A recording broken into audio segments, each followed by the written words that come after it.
Well, hey there. This is a nice bluesy piece to lead into Comet Atlas Y4 night.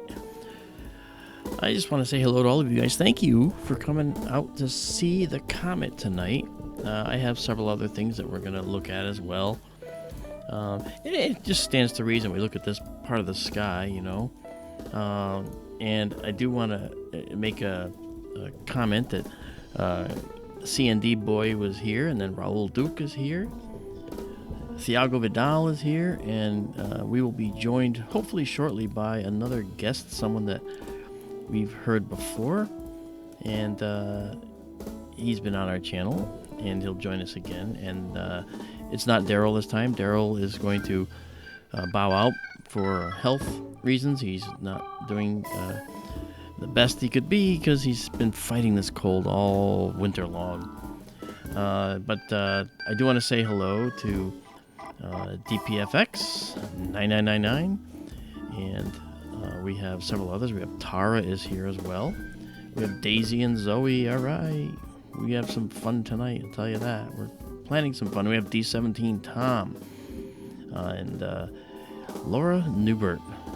Hello to all of you, and welcome as well. I see Maddie is here. Hello, Maddie. Haven't seen you in a while. I'm glad you're here now. This is the comet on the screen right now. This is Comet Atlas Y4. And you'll notice when we look at it up close, one of the things you'll see, and this is a white light photo, by the way, you'll see that its nucleus is no longer a little round ball. It's actually an extended elliptical shape. That's because the comet is fragmenting. Something that I thought we noticed last time, several times earlier. Hey, Dee Dee. And it turned out that we thought the comet was fragmenting over a week ago. We saw it, we caught it, and I said, and Daryl was there. He said, oh, I think the comet's fragmenting.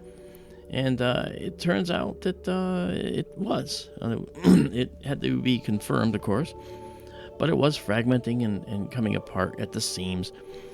This happens with comets sometimes, you know. So, you know what we're looking at right here? This scene is the last we'll ever see of Comet Atlas Y4. We're watching the death of a comet. So it's been here since the beginning of the solar system. This thing here in the sky is 4.6 billion years old, at the very least. And we're watching it come to an end during our lifetime. It's remarkable, but keep in mind that this does happen fairly often with objects that we see in the night sky. So, you know, sad as it is, it's also kind of interesting that we can see this happen. And I'm all for that. I'm all for seeing the differences and the changes that the universe provides. And this is one of them. Okay, the comet is breaking up. We saw Shoemaker Levy 9, another comet that was here since the very beginning of our time in this part of the universe. And it was breaking apart as it entered the realm of Jupiter's gravity well, as we call it. And when it hit Jupiter's gravity well, it was yanked apart by the forces of gravity that were affecting it. So we noticed that Jupiter got struck by this string of pearls, basically. But they're cosmic pearls, and they're a kilometer in size a piece, approximately, maybe a little less. And when they hit the upper atmosphere of Jupiter at thousands of kilometers per hour, many thousands, they left a scar on the outer atmosphere of Jupiter that was visible for several days. And I remember seeing it with my telescope, not this one, but another one that was a telescope that was set up in my yard. It was a 8-inch diameter telescope, so a relatively small light bucket. And I looked at Jupiter and I saw the spots. I went, whoa, look at that. I could see the spots. And that was, of course, where the hit had occurred. And it had occurred on the other side of the planet, and they rotated into view. What an amazing scene. Watching the universe change right before your eyes. And tonight we'll see the same thing. For those of you that are regulars, you'll know that we're going to be taking photos of the comet every so often, and you'll see it move across the sky. It'll be moving down here like this. And we'll see it not that far tonight, but we'll see it probably move about this far tonight. And it's actually moving faster now. And so it's rapidly approaching the sun, and it will go around the sun where I doubt that it will survive. Once it gets behind the sun, from our point of view, it's going to be closer to the sun than the planet Mercury is to the sun. And that's, 38 million miles. That's pretty far away, relatively speaking. And the comet's going to be about half that distance. So the intensity of the sun is going to be absolutely enormous on the cometary bodies, especially when they're smaller. They're going to be affected much greater.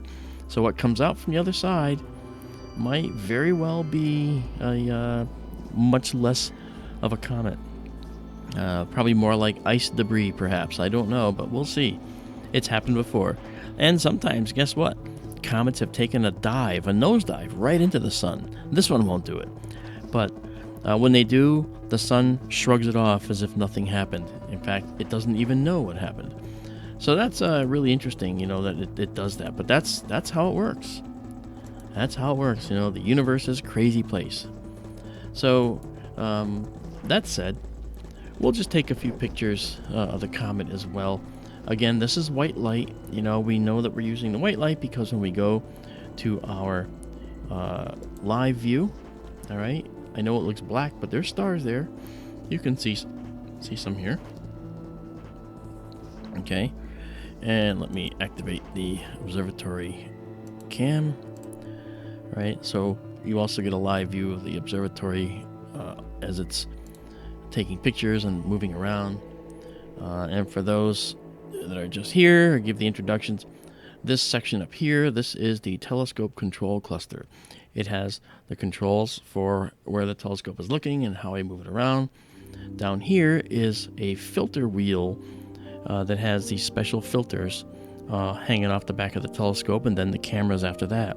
So the camera will be looking through these filters, and right now it's on filter wheel 5. So it's like a rotary wheel system, kind of like a little disc of wheels, disc of holes, and each of the holes has a filter in it. And in this case, 5 has no filter; it's straight through. If I go to number 1, okay, as I'm doing now, you'll see the stars vanish. Why? Because 1 is what we call a narrowband filter. It uses a extremely specific band, a set of bands in the spectrum that it looks at. And this set of bands in the spectrum is very narrow compared to the whole spectrum. The next filter, number 2, is a somewhat wider narrow band. And although you can't see the stars, we have a better view here with this wider narrow band than with 1 when we're looking at things like a comet. Then 3 is something you also won't see unless I'm looking at a star, which we will probably later tonight. And this is a spectral system where we'll actually see the spectrum of the star, and we can actually tell what's going on in the star based on the chemistry that we see in its spectrum. It's really, really enjoyable.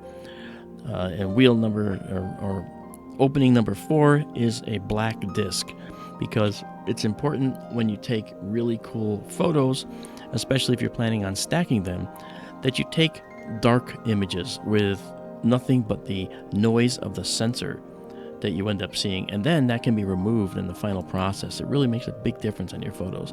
And then here, when the stars start to show up again, this is the white light view that we saw before. So we've gone around the block here, basically, and so we are ready to take some more pictures. I'm just going to see if maybe if I go back and look at our view here for a minute, I want to see where it was in the overall photo. So it's at the upper left. So I'm going to move it to the right and down a little bit to center it up. All right. So I bring up our telescope control and I move us to the right. I move the telescope to the left, actually. All right. But the view goes to the right. And then I'm going to bring it this way a little bit. Okay. Now, if I look at this sky here, all right, the telescope is now reacquiring its guide star. I can just tell that's what it's doing. And then when I take another photo for 20 seconds at 10,000 in white light, we'll see a different view altogether. We will see that the comet should be right about here. I'll predict here and see if I'm right there. That's what I'm predicting. It's probably going to be here though, so I'll split the difference. I'll say here. You got it, Richie Jr. Keep looking up. You remember me saying that. Oh, I guess I needed to do this. Okay, yeah, there it is. So the other thing is, you'll notice that I have a little guiding error here. I have to just tune the guider, and I'll do that right now. I have it all memorized actually, so I'm going to go to the guider, and then I'm going to go down through the menu. 1 and 2, this is the right ascension guiding amount, and we're going to set it to start. We'll set it to 0.5 and hit enter. And now we're going to go down one more time, and this takes us to the next one, which is the declination. And I'm going to go into that one, and I'm just telling you what I'm doing. I know you can't see it. And I'm going to set that to just 0.1. It really doesn't need much correcting when we're near the poles. So I'll say enter on that. And now we're good. And what I was seeing, what I was sharing with you was what I was doing, but I was actually typing here and making things happen over here. So hello to Richie Jr. I saw you earlier. And Justin T., welcome. Terry Groff. All right, man. It's good to see you. Terry has been a good friend for many years. Lives down in Texas. All right. And we spent a lot of time hanging out. Great guy. And we have Marco here with us, and we have Rock Stars here, Karen Belmont's here, and of course DDB. Okay, D's a little sniper, so if you say anything that's wrong or out of our proper phraseology, D's gonna snipe you. Okay, and she has my blessing on that, because we're trying to keep this as a stream that we don't have to qualify and say that it's for only people above a certain age. We don't want to throw age limits on this. So, all right, so let's do another 20-second. Actually, I'm going to take a risk. I'm going to take a 25-second shot at 10,000 here. And the comet, like I said, is going to be right about there. It's actually right there. You can barely see it. The comet is actually, we talk about brightnesses of astronomical objects. And the comet is about magnitude 9.5.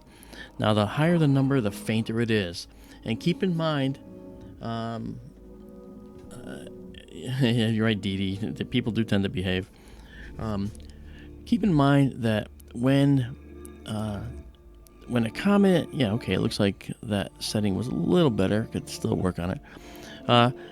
You'll notice that the comet, when we talk about the magnitude, it's actually fainter. And getting fainter and fainter because of the fact that it's broken apart. And I'm going to just tune the drive a little bit more. Now, you saw me turn it, okay? It was like this before. Okay, this is the orientation. And so when we look at the error in the drive, you see that it's a left-right. So that is right ascension, or the east-west motion of the telescope that's showing an issue. But it's all it's natural, it's expected for this thing. So I'm going to actually go in again and just change the right ascension value only. And I'm going to set that down to, I had it at 5. I'm going to change that also to 1. We may not have to do much correction up there. Okay, so now we should be okay. All right, so let's do one more photo and just see.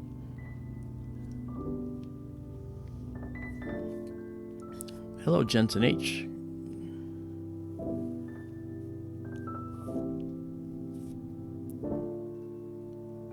It's possible, Jensen. I have to look at the path for Comet Swan. It doesn't show up on the 3 view that I have currently, because it's really not here yet.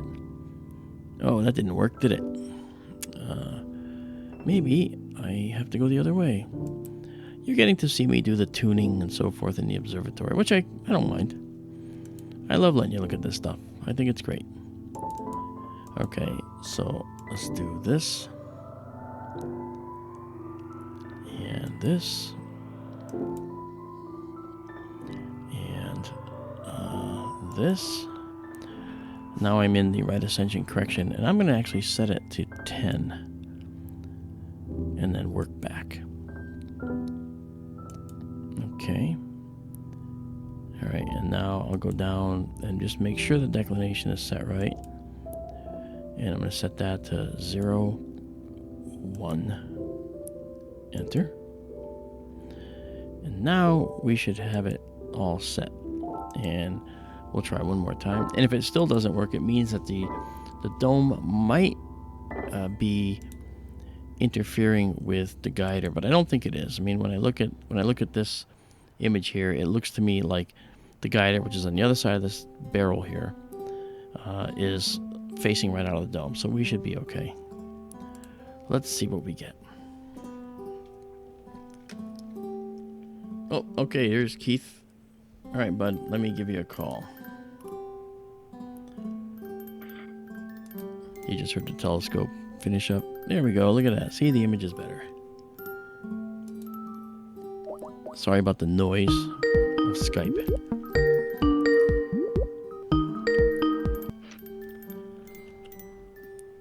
Are we here? Are we here? Awesome. Welcome, Keith, to welcome to SkyTour LiveStream for today, April 16th, one day after tax day. We had the taxing view last night, and let me just so you can see. I'll share my screen with you so you can see what we see live. Okay, sounds good. And it's been working. You know, it's been doing fine on the streams. We used to have problems with it, but I've changed a few settings and it looks okay.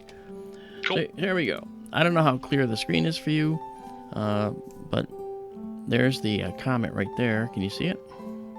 I am yes. I am Very good. yes. Yes, looks good. Yeah. So welcome, Keith. How you been, man? Good, and I must apologize. I didn't make it seem like I was ignoring you earlier. Oh, I'm kidding. I was just kidding. My friend was over with a pretty serious issue, and for sake, I don't want to depress the chat or anything, but I'm sorry. It's something I had to do. So, but yeah, I'm here now. I'm here to add some unprofessionalism to this stream, as I normally do. You know what? Hello, everybody. I wouldn't have enjoying SkyTour LiveStream. I wouldn't have asked you here if you were going to act any different. Okay. That's what I kind of figured. Yeah. That's it. Hey, Cypher 2, how's it going? By the way, see it in chat? Can you read the chat okay? Yeah, absolutely. Okay. Actually, I'm looking at YouTube. I have you on the split screen. So okay. I have the Skype on one screen and the YouTube on the other. Oh, okay. Because you see Terry Groff in the chat. Terry Groff's a Texan friend of mine. He's within MUFON. He's been within MUFON for, a long, long time. Not as long as me. I think I've been in there since. Yeah, Cypher 2. You got a wrench. And Terry's been great. He worked with me on a National Geographic production down in Dallas one time, and it was fun. We had a lot of fun on the set, and then we went out for sushi. We had a great time. Cool. Yeah, he's been a really good guy. Mark, it has been a long time since I've been on the old SkyTour LiveStream. I know, and I've been trying to get a night where I could actually have you on, and Amanda may join later. She's to her credit, she's been coming on like crazy, and I actually messaged her first to see if she was on, because I was going to tell her that way, these people didn't have to put up with this Skype dialing out, because I know it's annoying and super loud for some obnoxious reason. Yeah, I know. But welcome to guys. Skype. Next time I'll try to be on time for class. Oh, no, nonsense. It's not a class. We're having fun. Yep. But I will say this, though. You see the comment right there? Okay. Yep. I've told people about the green. That's the carbon atoms and so forth. But check it out. Let me make one thing point. Just because I wasn't here the last couple nights doesn't mean I wasn't watching. Oh, no. So I did absorb your stream the last 2 nights, just so you know. No, that's fair. I'm okay with that. Yep. It was more listening than viewing, though, so yeah. You might not notice things that come on screen. Yeah. Now we also have this going on too. I brought this up because I thought it might be helpful to show people where the comet is relative to the sun. All right, and I mean, I know you see all the lines and stuff, but it's pretty. It can be a little bit confusing, but I want to make sure you see where it's going. Okay. It always puts it in more perspective when it's 3D like that. Yeah, I agree 100%. And if you want to know where the comet is, you look for the one path that's going around the sun, very close to the sun. Okay. Right now, it's already broken up substantially, and this comet is probably going to pass within 15 million miles of the sun relative to Mercury. It's so much closer than Mercury, and so when it gets there, it's probably not going to survive the trip. Being that it's already broken apart. Mm-hmm. Yeah. So that's not good. That's a real bad thing. So I don't know why it's done that. I don't know what happened. I'm actually pretty amazed at the imaging you're still able to get from that thing, being it was thrown, how quick it was. I don't know the proper term for it, whether it be disintegrating or, in layman's terms, blowing up. Yeah, no, I mean, shedding its skin. Yeah, it did. In fact, when it was breaking up, we actually caught the breakup. Last week or so. Yeah. We saw the breakup occurring. And I called it out. I said, hey, I think this is breaking up. And, in fact, it was. So I thought that was pretty crazy, We actually caught it. When it started fragmenting. That's right. It was fragmenting like crazy. Yeah. Cool. Yep. So, anyway, and I'm going to... I'll be bringing you back up here in a minute. I just have a couple little things going on in the background here. Jamming. I know, huh? We got some really nice Jammin' Jazz. Yeah. Soft Jazz with Mark D'Antonio. That's right. Welcome to Soft Jazz. All soft jazz astronomy. All soft all the time. Yeah. So bottom line is that when we look at this beautiful comet, okay, let me just go back to that comet actually to show you this, okay. You know what I always wanted to ask you, and for some reason I wanted to ask you on our stream one time, but I always forget to ask you. Is there a certain way they come up with comet names? Do they have like a certain, like, how they do with hurricanes, or they do with, like, is there a certain format they follow? Yeah. When it comes to comets? There is. Okay, like this one's name is C/2019 Atlas Y4. Atlas is all capitalized because Atlas happens to be the Discovery telescope system that found it. And the Atlas system is actually something that looks for asteroids and other things that could endanger us and could be a danger to us. So, for instance, this comet ended up most likely on what's called the Sentry list. And the Sentry list is a list of potentially bad objects. Sorry, that was totally uncalled for. That was actually Amanda messaging me, telling me she wasn't on with you. That's funny. Right, I thought that was cool. Whoops. You had to, ooh. Just had it over. Hey, look at it. Crap out of me. Because I have these headphones on, like I wasn't expecting that loud noise out of nowhere, and I jumped. Lord, that's why I started laughing. Yeah, I'm only laughing because I want to avoid Terry Groff's question asking me if I was in MUFON, before dirt. Before dirt. He says, you were in MUFON before dirt. Well, thank you, Terry. Oh, yeah. Don't tell her your driver's license comes on a scroll. Yeah. Hey, that's good. Yeah. Yeah. Yep. Hey, Mark, what's your social security number? 4. 3. Yeah. That's it. Here all night, folks. He's here through Friday, not leaving. Well, do you want me to bring Amanda in then, since she's whooping me? Well, if she wants to come in, sure. Okay. If she wants to come in, that'd be great. Yeah, okay. I'll let her know when she's ready to come in, just to whoop me. All right, no problem. And then I'll pull her in, that way that people don't have to put up with that. If she wants to come in. I mean, it's possible. Because, she was in for a long night last night, and we did over 3 hours, and then we got clouded out. You know, hey, Tim F's here. Look at that. He goes, woohoo. That's his thing. He says, woohoo. But he usually says, woohoo first. But not. You know, because a lot of people are beating him to it now. I see a lot of familiar names on here. There are, and there's a lot of new names too. You know, I mean, you know, we're growing, man. You know, and that's all thanks to you. You know. Marco, is Keith using Daryl's mic? Why? Is there something wrong with it, or does it sound better? No, he's not using Daryl's mic. Or you mean just for me taking Daryl's place? Oh, okay. I get it. I thought he meant like there was something wrong with the sound, or the sound better for some reason. No, I think people think that sometimes we're in the same room.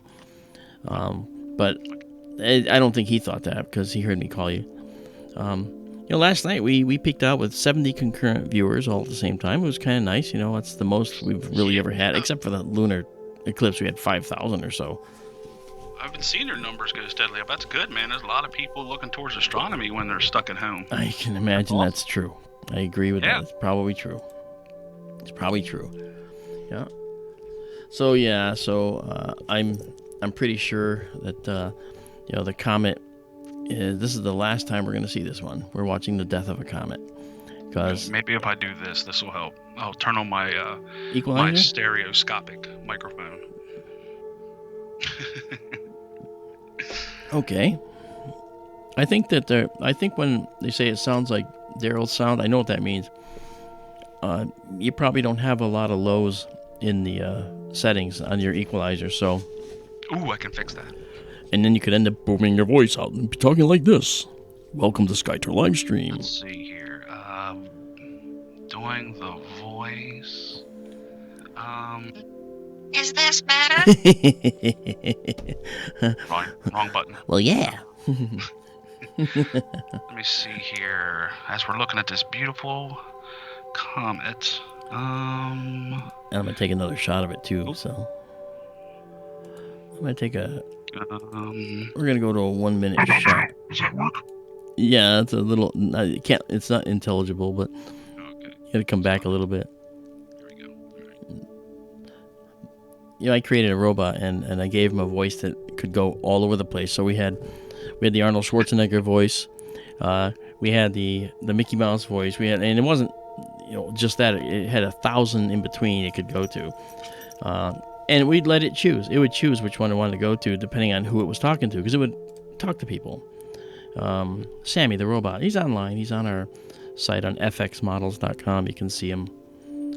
And he was cool, you know, and he's still around, and we still have shows to do, but Sweet. Yeah, he's a fun little machine. 400 pounds of love and steel. Oh, wow. Yeah, he's over 400 pounds. And most of that is batteries and drive gear, because we actually outfitted him with the best, at the time, the best gear to get him around, because he had to climb up hills and stuff. It was really crazy, you know. Yeah. This is a 1 minute shot, and you can see a little bit of the dome, I think, is in there. It's not giving us too much more detail. I wanted to actually close in tight. I know that you see the noise, but the other night when we actually took several photos, we actually saw several distinct objects in here, so you can actually see the separate fragments. And we saw that another night. And when I looked at it, I said, hey, that comet is fragmenting, and then we didn't know it was. And then we found out later on that it was, you know, in another, after they did some research on it, you know. The other thing, Keith, that you don't know about, because maybe you do, is that we also have a new system of viewing. Now, down here, you'll notice we have a filter wheel now. Oh, yeah. And position 5 is white light. If I rotate the filter wheel, now position 1 is what we call a narrowband filter, and you can only see a few pieces of the star because it's only using several segments of the spectrum. And then a slightly wider narrowband filter is here on 2, and you'll see that more stars show up. And you have to refocus with each of these. But here, watch this. When I go to 3, now check it out. Because, well, we see nothing. Let me just bring it down first. Let me show you what happened. Okay. There we are. You'll see 3 is the spectrum. We got the spectrum of the stars. And we'll see spectral lines in here that tell us, this star has a lot of hydrogen in its atmosphere, and it's got some helium and maybe some calcium. We can actually identify that. And I've got another system coming that's going to be here any day now, and I can't wait. But it's something called a slit spectrograph. And it's giggity goo.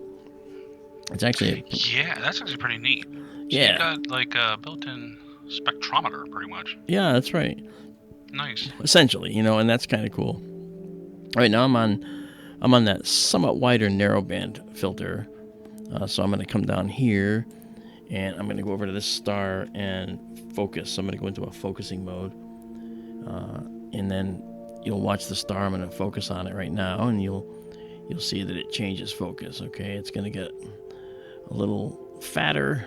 Okay, you can actually hear it faintly in the dome right now.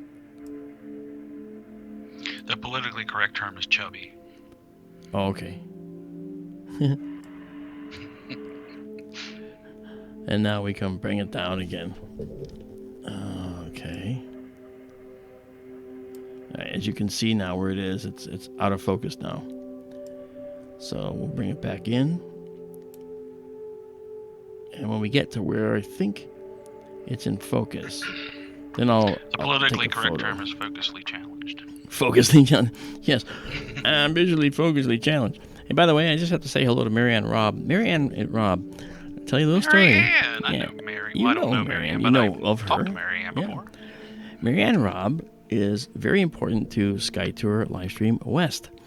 Because she is doing all this running around behind the scenes, trying to get everything aligned, to make the stars align. And thanks to her, we were able to acquire the building for the new system. And it's going to be a roll-off roof observatory, and they're going to build it on site at the end of June. And I'll be there for that. We already got the pad done. I was out there to pour the pad. And, of course, she was there. And she was overseeing a lot of the details I can't do them from long distance. She had to be there, and she's been a real trooper. Well, no, actually, she's a copper. Doing all this stuff is making me feel lazy. Well, you were telling me that you were going to have some downtime from P&K space imaging because you had to do other things, right? Mm-hmm. Is that still true? Well, see, that was before the whole Corona thing. Now I'm kind of just like on pause. Like today, I'm pretty sure I stared at the wall for 2.5 hours. But after I was done that, I managed to get some work done. That's good.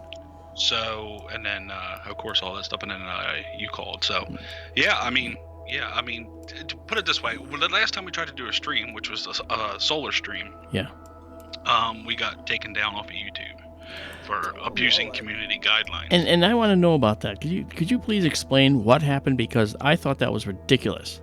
We don't know. We still don't know. But supposedly YouTube was having a glitch, so that's the way they explained it away. It wasn't, but it said it was reported, but it turns out it wasn't reported. Yeah, they said think it was just a glitch, and a lot of channels were having that problem on the live stream. They would their live streams would get taken down just out of the blue and dropped. So, but since then, of course, the full moon came, and us, we don't like doing the full moon, and now it's on the waning side, and actually we might try to do a couple morning streams the next couple mornings. We might do from like 3 to 5 a.m. or something to do the Jupiter, Mars. Cool. Well, please put your stream link in the chat so people know, because if you haven't been in P&K space imaging stream, guys, you are missing something. Paul and Keith take care of this. Keith is in Pennsylvania. Paul is in Miami. And together, they are P&K Space Imaging. And they will create the most amazing views for you. And we're the local planet people. Yeah, they are. They do all the planetary stuff. And I can see that we have a dome issue. I got to go move the dome. That red color's creeping in. Well, you know what? If I didn't have the red light on in the dome, I'd never know this was a problem. And I'd keep shooting with a compromised image. So I have the red light on in the dome for this reason. Yeah, comes in handy. So can you talk about me behind my back while I go out and just move the dome real fast? Oh, I couldn't. Sure. Yeah, right. You're funny. Oh, yeah, no. Oh, no, yes. Go ahead and take care of your dome problems, All right, sir, while I talk to your audience. I'll be right back. And if you hear from Amanda, you can add it. We're gonna have a one-on-one here with your audience while you're going. All right, I'll be right back. Headphones off, so now you can start while talking. he's gone, I just need to tell you guys, don't listen to crap this guy says. He is so full of it. Everything he told you about this comet is not true. It's breaking up because of 5G. All right? It's done by the government. It's breaking up because of 5G. They don't want to tell you this comet actually caused the coronavirus. They're not telling you that either. Okay? I'm just putting a little truth into this so-called quote-unquote science channel. Okay? I need you all to know this. While he's gone, this is our only chance to talk. When he comes back, we got to go back to science. Okay? So, now that you all know, we can continue to pretend like we all, I'm assuming, have been doing to make him think that we're believing all this crazy stuff he says. Okay? So, let's just act like nothing happened. You realize he's going to listen back to this and, like, kill me, right? Let's just act like everything's normal. Nothing's going on. I didn't say nothing. And I better not see any of you chat people diming me out either. But it's fine. And then, of course, Mark is the best at what he does at science. Oh, what a... Oh, hi, Mark. Didn't know you were there. As if. Yeah. I know how you act. I know how you are. Yeah. Yeah, we were just talking about how amazing the science is on this channel. Uh-huh. I'd like to... By the way, do me a favor, don't listen back to this. Yeah. How about... Okay. Hey, no worries. All right, we'll just take a shot here to see if it came out. Yeah. I also want to mention that Tara D is in the chat. Tara is someone that is instrumental in the populated universe getting out there into the public. She was editing my book for me. Did a really nice job, yeah. If you're interested I'm not going to say anything about waiting for a copy or anything, but that's all right. I guess I'll buy it. Oh, is that what you're waiting to do? You're waiting for a copy? No, I'll buy it. Why would I make you buy it?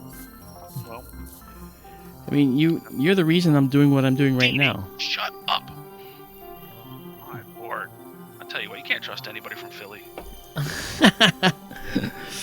Yeah, she's probably telling the truth, isn't she? I said nothing of the sort. Okay, maybe it was somewhat like that. All right, hey, it probably was that, but besides that... That's funny. Well, only a little. Well, maybe a lot. It's like, that's a big difference. That's cool. That's cool. Now, see, guys, this is why I like having Keith around, because Keith is a lot of fun, as you can tell. He has a really good time. He likes to come on. I like to go on his stream. He likes to come on this one, and we have a really good time. Because P&K... I'd like to let loose a little bit. Yeah, sure. There's nothing wrong with that. Absolutely. Yep. Nothing wrong with that. And I can tell you this, and I make no bones about it, okay? The fact that I'm streaming is really just due to you and Paul and Bill. Basically, Paul and you were here, actually, here at the Observatory when it was just first, I wasn't even streaming yet, remember?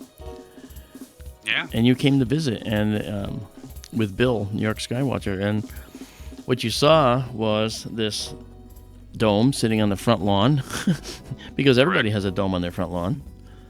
Mm-hmm. Why not? As you do. Yeah, right. Yeah, and it was actually a very interesting visit. You guys are great, and I had a really good time with you guys here, and you and Paul talked me into doing this, and I almost immediately regretted it because I wasn't sure that I really wanted to do that, and it turns out I did. Aw. Yeah. Well, go ahead, continue. Tell me about me. Yeah. By the way, you're forgetting the biggest discovery that we have made here tonight on the SkyTour LiveStream. The biggest discovery? Yeah, this huge discovery made that Dee Dee is a traitor. What? Dee Dee, what? Yeah. All right. Nope. Not going to trust that one anymore. DDB, you're going to have to explain yourself, honey. Come on. I need to hear what you're talking about. Yeah. I don't know what she's talking about. I don't know what Keith's talking about, but you have a chance to explain what he thinks he's talking about. Let me just say this: I am glad that you have continued to stream, and the fan base is building up. Not even fan base, but subscriber base is building up. Yeah, and it needs to, because there's a lot of people that are just sitting around and have this interest in astronomy that doesn't have access to the things that you do, and the fact that you're sharing it is a big plus. Yeah, I appreciate that, and I know that a lot of people. God, I didn't mean it. Jeez. Go ahead. Thank me again. Yeah. Thank me. Just real quick, I want to show you guys when we bring up our planetarium program here. You'll see this is where the comet is, and then right here is this star here. Okay, this is magnitude 5.35 star. Okay, so it would not be visible except under a really dark sky, and maybe then it would be difficult to see with your eye. But the comet is much fainter than that, and the comet's over magnitude 9.5 right now. So it's actually pretty faint, right now, and it's sad because it was looking like it was going to be a comet of the century, basically, and then it just broke apart. And that happens sometimes with the changes and the gassing, the outgassing that occurs in the nucleus of these things. They're made of very tenuous materials. They're made of materials that are called volatiles. That means that they're easily disturbed and made to change from one state to another, meaning solid to gas. Okay? And like dry ice, for instance, it goes from a solid to a gas immediately. It's sublimation, it's called. And the heads of the comets are the same way. And as this stuff is hit by the ultraviolet radiation from the sun, well, then the comet begins to outgas and shoot off these jets of material, which end up being material that the sun's radiation strikes and ionizes, and that causes this to occur, this green glow. When an atom ionizes, the electrons jump off the atom. And when the electrons go back into the atom, they give off energy to go back to a rest state in the atom. And when they do that, that color with carbon atoms is predominantly green, and that's why comets are green. All right, so we're seeing this comet green because it's glowing in the green light of nothing less than cyanogen, which is effectively cyanide. So let's be happy we're not there. Although it's a lovely comet of death. It's yeah, we talked about this all the time. Camille Flammarion back in the 1800s, late 1800s, said when Comet Halley comes back in 1910, he said it's composed. The tail is mostly cyanogen. So if the Earth goes through the tail, it could bring cyanide to the planet and extinguish all life. Yeah, you don't say that to a world. Yeah. And of course, you got some questions. You got questions. We do. Oh, yeah. Can I read your question? Oh, please. Okay. I'm so excited. Will Atlas be absorbed into the sun? Well, not this time around, and I'll tell you why. If we just jump over here for a sec, I'll show you. That was from Karen Belmont. Okay. In the chat, and she has a second question as well. Oh man, Karen Belmont, all these questions. No, I'm just kidding. All right, so let's take a look at Comet Atlas Y4. This is the orbit of Y4. Let me get it where you can see. I think this is getting there. Okay, here is Y4 right there, and you see its path goes right here. That's actually taking it inside Mercury's orbit and then out the other side.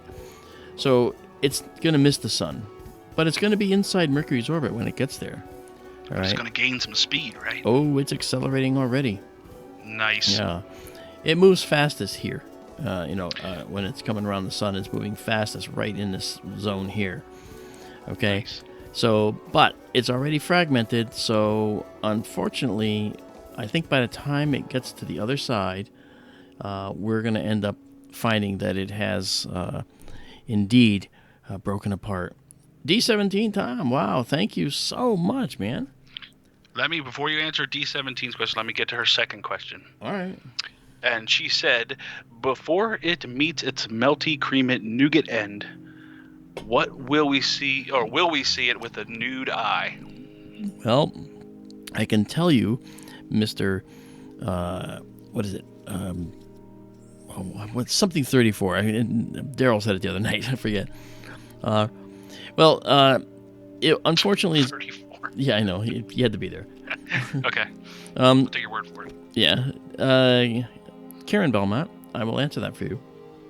It turns out that the comet is getting fainter now. If you remember in the early streaming that we were doing of the comet, it was actually quite bright as it crossed Mars orbit, which is out here.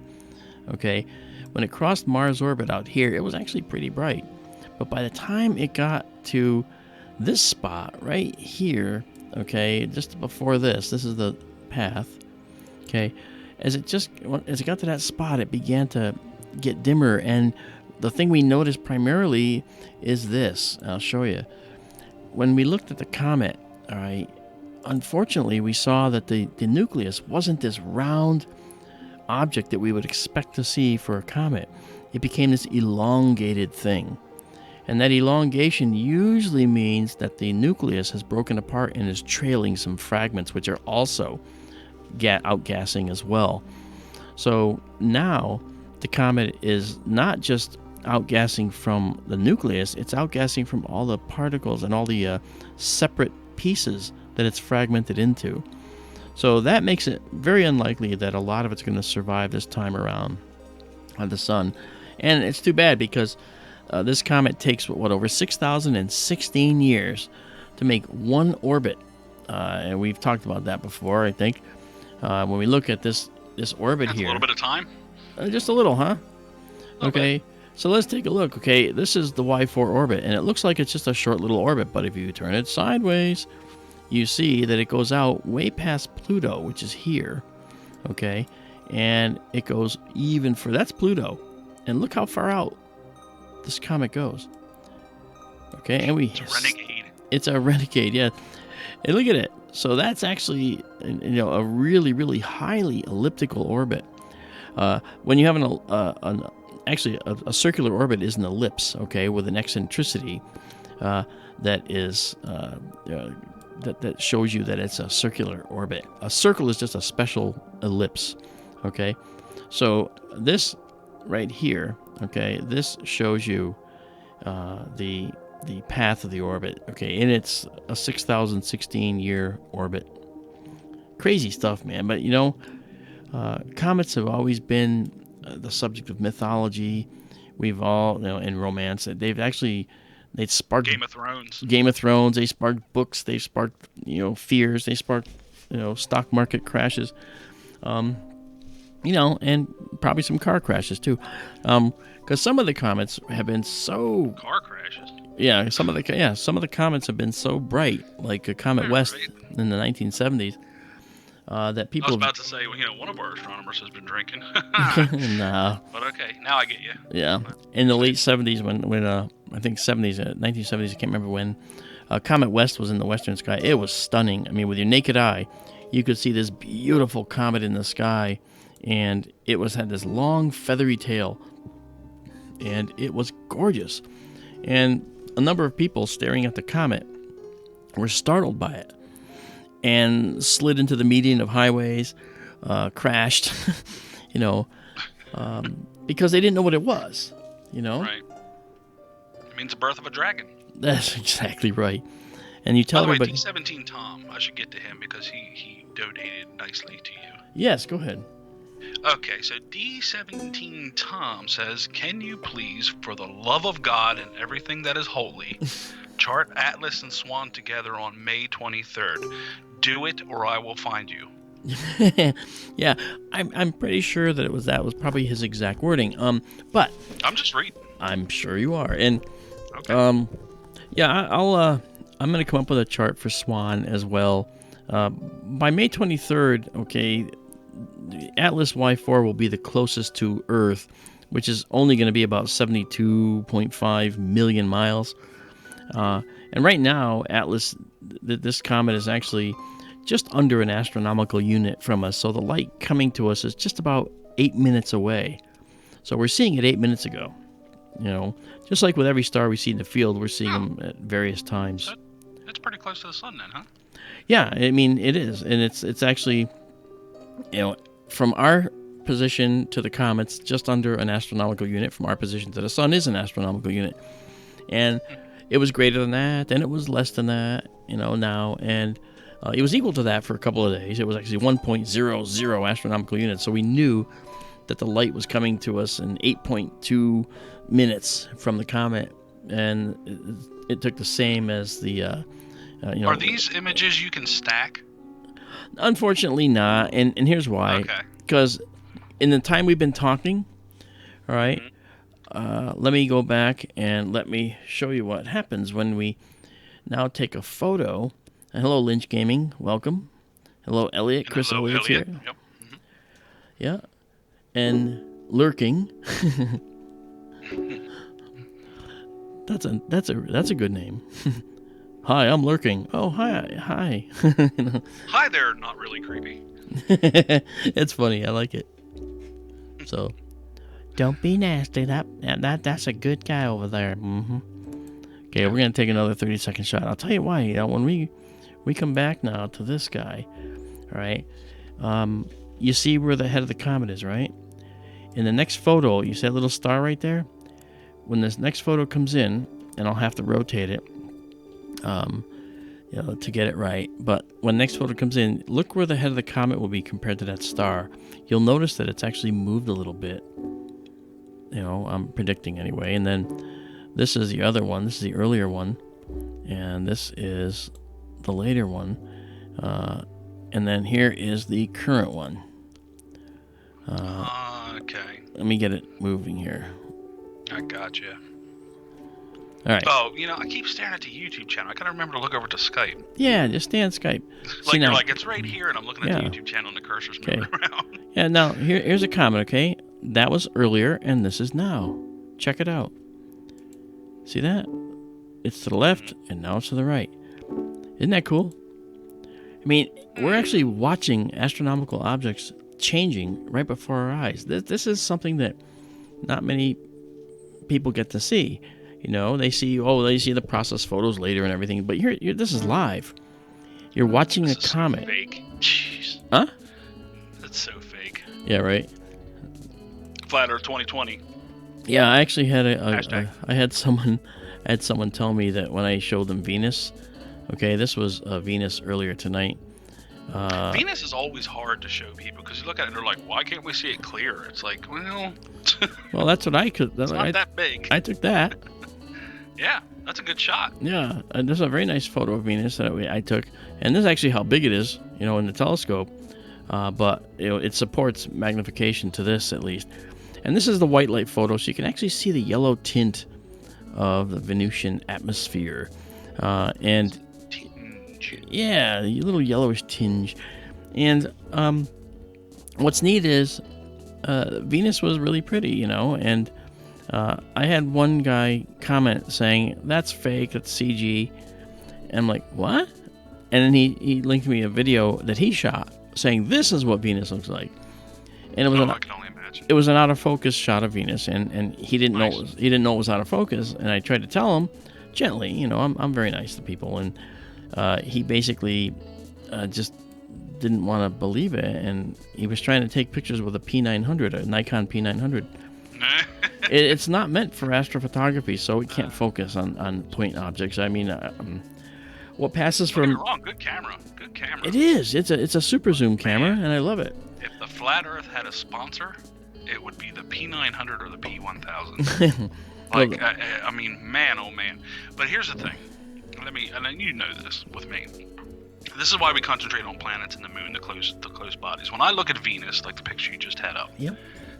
Like, to me, it blows my mind to sit here and go, that is another complete planet.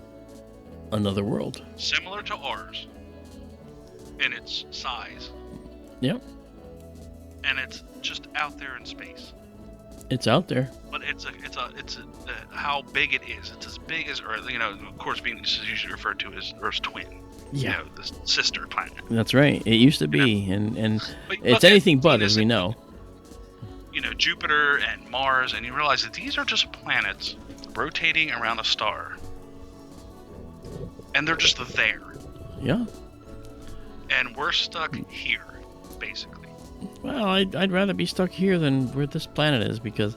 But think about it. Like, when you think about, like, the Star Treks and stuff like that, like, can you not wait for mankind to achieve that amount of technology where we're actually able not to just sit back and look at it from a distance, but actually for anybody and everybody to be able to go there, you know what I mean? Whether it be for scientific purposes or, discovery purposes, or just on a vacation. Kids get in the shuttle bus, we're flying out of here and heading to Venus. Yeah. That just amazes me that there's other planets besides here. Like, everybody keeps so contextualized with Earth, and it's our home, yes, and it's a great home, and it's one of the best in the solar system because it's the only home we know. Well, it's wait until we're actually able to start exploring and get into your specialty, which is exoplanets. Yeah. Going around other stars. Now that's way in the future. We will never see that, but hopefully, you never know. It just blows my mind. Yeah, when you talk about other planets that are habitable, one of the things to keep in mind is that here on the Earth, we live here, we think it's a great planet. Oh, look, it's a temperate climate, blah, blah, blah. Yeah, it is. But guess what?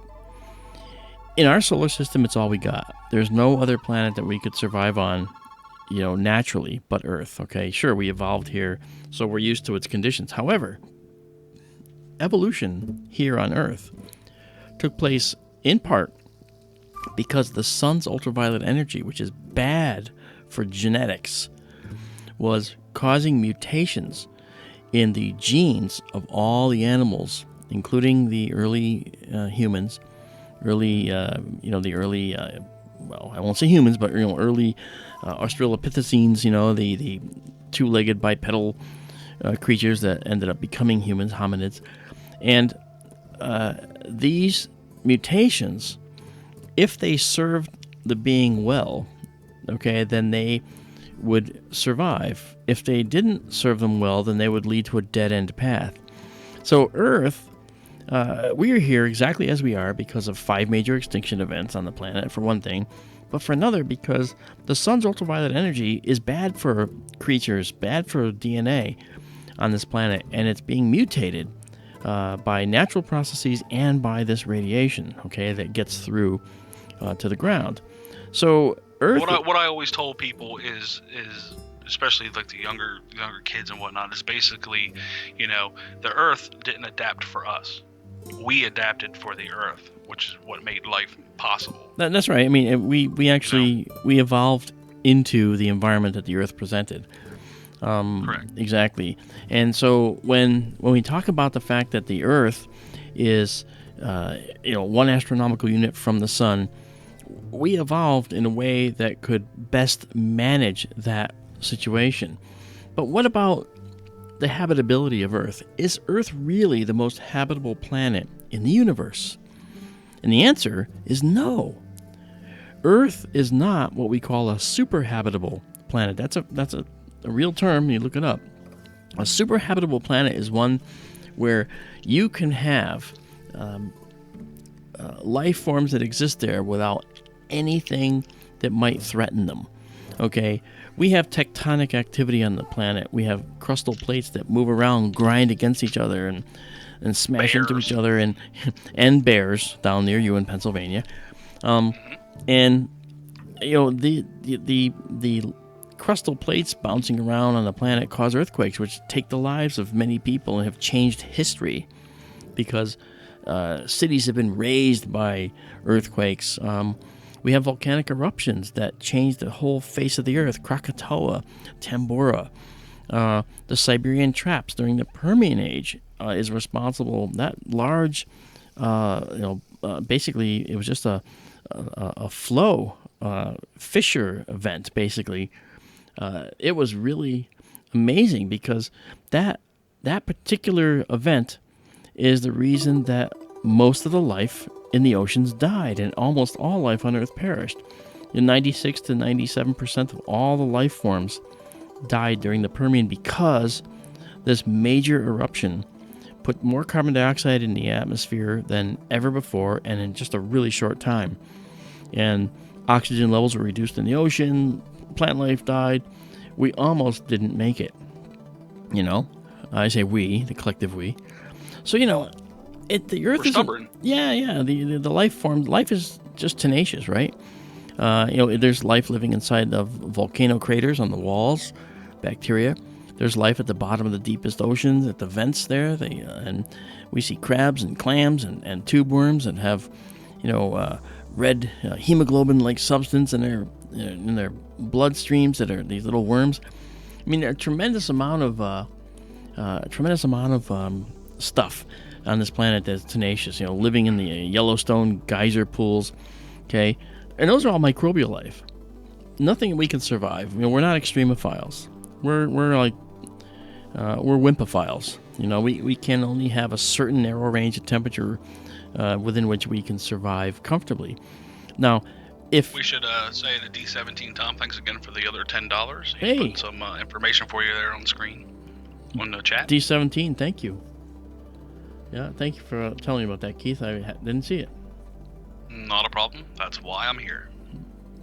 Yeah, that's not why you're here. That and for the rare moments when you have to go outside and yeah, right. talk to your subscribers. Yes, okay. That's the reason. Yes, no. No, because when I was going alone, I would just turn up the music and go outside to make a change. That's all. I don't mind. It's fine. It's fine. Yeah, so thanks, Tom. D17. He writes, according to this website on May 22nd and 23rd, the way I see it, Swan and Atlas meet Astro.Van Buitenen in the Netherlands / Comet. Okay, and how legit the site is, though, I don't know. Actually, that could be it could be a graduate student's page. Actually, D17 Tom, I'm not sure. But you're right. I don't think we want to trust that implicitly. We'd have to make sure. But if it's there and if we can see it, we will. But unfortunately, at that point, it might be lost in the glow of the sun. We'll have to find out where it's going to be. Don't forget, we do have that daytime thing to worry about, too, where we cannot see comets through the daytime, especially when they're near the sun, obviously. Only shortly after sunset and shortly after or before dawn, when they're coming around the sun, we might actually be able to see them. But other than that, we have to wait for them to be on their way to the sun, like Atlas Y4 is doing now. But we'll check it out, though, Tom. Thank you. Thank you very much. So that's pretty cool. Cool. Yeah, and Lynch, thank you for the reminder. I did not see it. Thank you much. Yeah, and imagine Chris, a day when we're actually in space broadcasting SkyTour LiveStream. Well, yeah, then we better have telescopes that can see all the way to the next, solar system or two, so that it's exciting, right? All right. Mm-hmm. Like Mark, I'm not sure what your craft is saying, but I think I'm out of fuel. Yeah.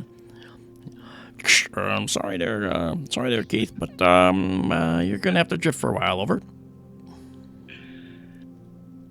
Yeah, buddy, that's a big kid for. I'm gonna just stay out here and drift a little bit, check out the sunrise again for the nighttime. Just go ahead and do what you gotta do.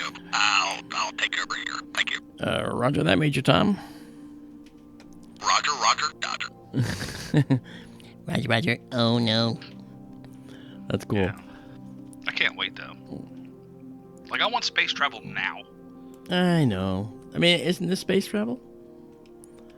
Yeah, kind of. Yeah. But like, I want to feel the G-force against my face as we fly, Oh, yeah. The acceleration is when that'll happen. I'm doing another 30-second shot here just to check look out the window. Take care now. Bye-bye then. Right.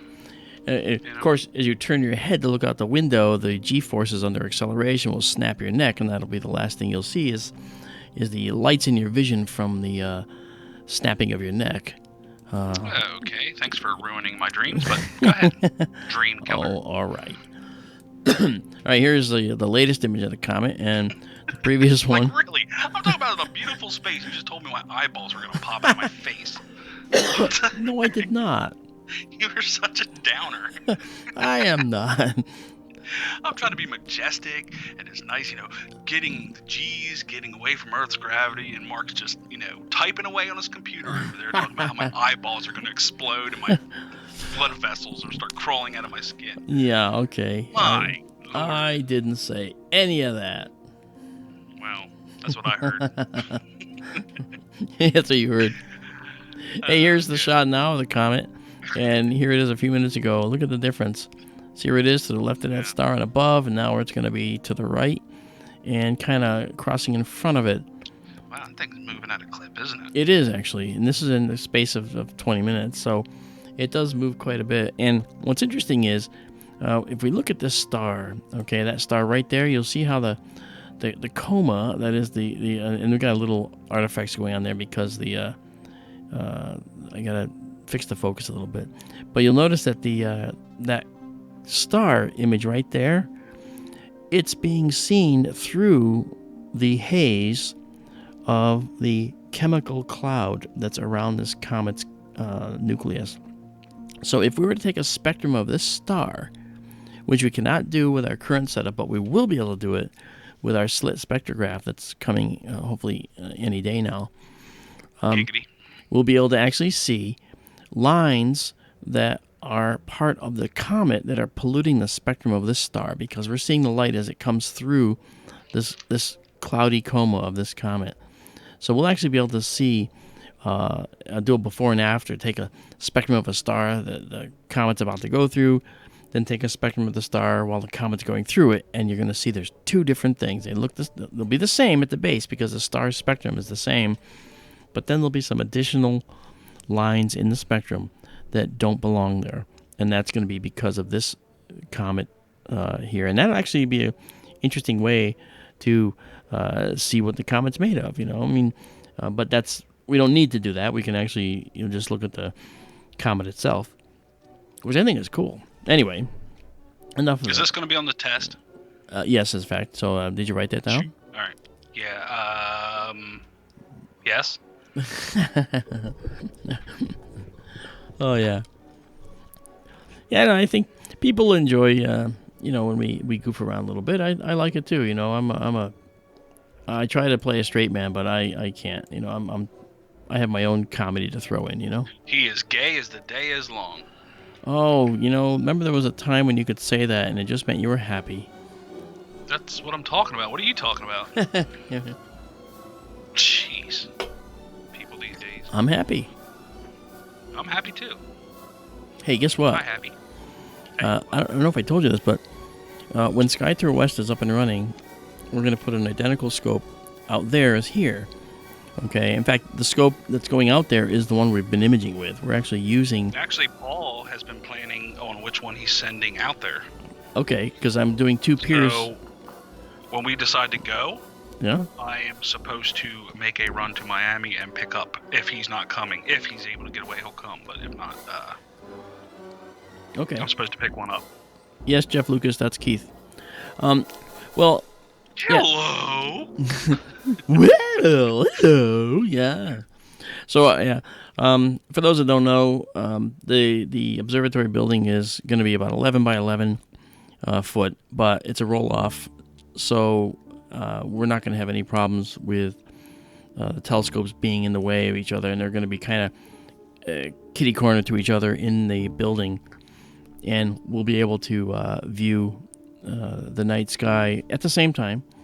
But we're going to let P&K in the observatory. I want to have P&K put one of their scopes if they want. And then they'll get the benefit of a beautiful Arizona night sky. Bortle 3 ever since you skies. proposed this, that we were allowed to put a scope in there, you got Paul's wheels turning. Good. I want them to turn. Not the Corvette wheels. No. These are wheels are the expensive wheels. Oh. Like he's talking like when they come out with that 16-inch Celestron. Oh, like well, those wheels. Now you got to have a different building because So it's like I'm offering them space, guys, and then what they're going to do is going to like, okay, well, can you just get your telescope out of here so we can put our big one in here now? And then like I lose the building and go, what happened? I'm standing in the desert with a telescope. I'm standing in the desert with a telescope in my hand going, what? I know this huge big barrel looks like a bazooka. You're right. Yeah. Well, no, I mean, to be honest, there's something I'm actually looking forward to doing, because SkyTour LiveStream East is staying open and running, and SkyTour LiveStream West will be open and running. And now imagine this, Keith. You take a picture from West and a picture from East of the moon and get it. For the first time in human history, we can make 3D photos of the moon. I know we can triangulate. Well, we get 3D photos of the moon. I'm getting that tingly feeling like when you go over a bridge real fast. Mm-hmm. That's a good feeling. Real good feeling. Oh, man, can you imagine it? Listen, we could open up like almost a VR experience. Well, that's what I'm trying to tell you. You just got to make them identical. Oh, they got to be I'm getting that tingly feeling. What? Is this the first time you heard me tell you? No, I know we talked about this before. Yeah, we did. But I'm pretty sure I wasn't listening. Now funny. I am. And this sounds really good. Can you imagine like being able to tell people like, okay, put on your VR glasses. We're headed to the moon. Well, actually, we have to synthesize a digital image, a digital 3D image on the screen, and then. Well, that's your job, not mine. Yeah, I know. And then what we'll do is we'll sell 3D glasses to people that want to use them. They'll be cheapos. We'll sell anything. We'll give them to them. Well, if we can, but remember we have to buy a bunch of them. We have to test it out. That's one thing. But if we're selling at cost, just so we get the money back for the payment. Because what if we get like 5,000 orders? Let's make the commitment right now to sell them at cost if we eventually do VR stuff. Sell the glasses at cost if we can. Yeah, no, it wouldn't be VR. It'd be 3D. Okay, that's a little different. No. Let's pretend it's the same. Don't forget, I work in the 3D film industry, buddy boy, and that is 3D, not VR. VR is really cool. What if we do 3D VR? Well, VR by nature is 3D anyway, but it's all right. See, Keith gets going too fast. I know, I'm just messing with you. I know, and you know what? Now you're gonna wet your pants. You're gonna have to go change. And it happens every time. You got to give yourself a break. Hey, see, there it is. I just seen a question come across here. Okay, you just seen? I'm looking back. I just seen. Okay, maybe it wasn't a question. Dee, I'm not taking any advice from you. You're a traitor. You're like a Benedict Arnold of chat. And tell me why this is true of her. I plead the fifth. Okay. Why is she only supposed to? Don't get me wrong. Is she only supposed to be on your stream and not this one?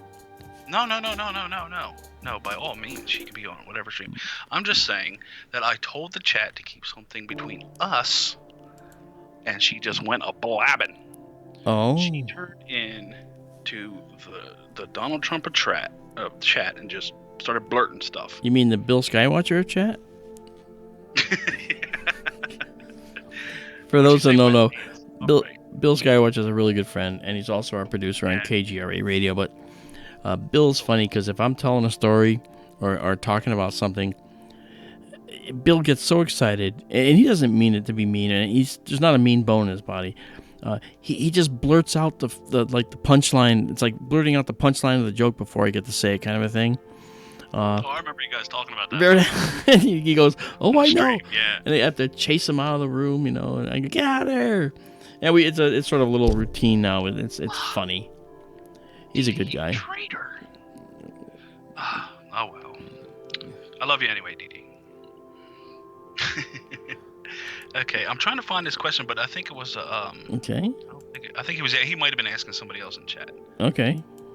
Oh, it was Carol. I'm sorry, Carol. Carol and that said, "What time is it expected to go by?" I'm not sure. I'm trying to look to see what she's referencing.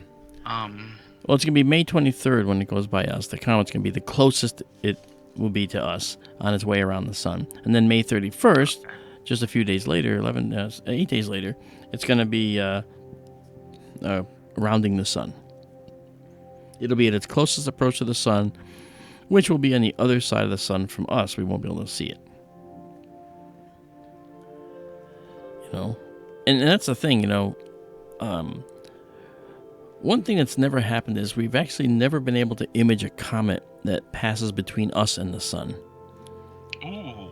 See, now if it was coming from the other side, it could conceivably have gone, if we were at a different point in our orbit, we could have done a solar stream where we would image a comet passing in front of the sun. Would that not be the coolest thing? That would be awesome. Yeah, we've never had that happen. That should be on one of our white buffalo list. Stuff that we want to catch one day. Because you know how we were doing that list? Oh, it's probably a year or two ago already, how we were talking about, our white buffalo list was basically, when we were doing the moon and stuff, we would have loved to see a UFO come in and do a 90-degree turn or do some crazy maneuvers and then leave screen real quick. That was a white buffalo. Yeah. And then catching a comet coming between, the Earth and the sun, that would be really a white buffalo moment. That would be a once in a lifetime almost, Yeah, absolutely. And the January lunar eclipse, right? That was a white buffalo moment for me. And for those in chat that may remember, we were streaming the lunar eclipse live, and we had a wide view. We weren't zoomed in at all. And at the height of the eclipse, when the moon was blood red on one end, there was a flash on the... Oh, I'm sorry. I just read what Karen wrote. Omawamba? What about Omawamba? She means Oumuamua. I don't know why that's funny to me, but just the way I read it. You ever read something in your head and go, wait, that's not right? Yeah. Oh, sorry. Anyway, continue. I was saying... I'll mute. No, that's fine. You don't have to mute. It's okay to laugh. Okay. Oh, no, it's stupid laughing. Okay, go ahead. We actually, during that lunar eclipse, and it's on the stream, you can go look at it, the lunar eclipse stream of last January, you can see the meteor strike the moon right at the height of the eclipse. I mean, that is, what are the chances? And it was in the red area of the moon, and you just saw this flash. And that was really interesting. It was like a 2-foot size meteor, but of course, they're hitting so fast. They're moving at many thousands of, potentially thousands of kilometers an hour. So when it strikes the moon, there's a lot of energy that has to go somewhere, and it gets converted almost all to heat. So you see a bright flash, and then it's gone an instant later. Pretty cool. So that was our white buffalo moment. Yeah. And I said, I got to find out if Keith caught that. They were streaming too. It turned out right. Rub it in, Mark. Huh? I said rub it in. That's not what this is about. Not what this is about. We've gone through this. I'm just glad somebody caught it, and I'm glad that we were able to compare it to other, the Griffith Observatory and everything. So there were multiple telescopes that caught it, and I'm so glad to get that verification. Yeah. That it did happen. Yeah. Karen, I'm going to read this. Okay. She said, what about Wamba? Which made me laugh earlier, but I'm pretty sure she's talking about Oumuamua. She is. Messenger from afar. She said he heard it may now be part of Xe? Or an exoplanet? I'm sorry. Yeah. Well, actually, I can explain how things like Oumuamua seem to form. We have an idea. And it has to do with stressors created by a star on an object that's orbiting fairly close to it. The object is, when it gets, say, within the Roche lobe, it'll get torn apart. But, and that Roche lobe is something that you don't want to be inside if you're a planet, because then the differential gravity on the front side of your planet versus the back side of your planet from the bigger object that you're orbiting will rip you apart. Well, when there's asteroids that may be round initially, but as they pass around the star, if they're going to be orbiting kind of an elliptical orbit, as they pass around, they might get heated up, and they might start to fragment and then recombine on the other side when they come out. As they cool, they would then basically re-cement themselves to each other. Marianne. Marianne's going to bed. Yeah. Well, she is a police officer, and she does have to get up at 1 a.m. and go into briefing at 3 a.m. or something crazy like that.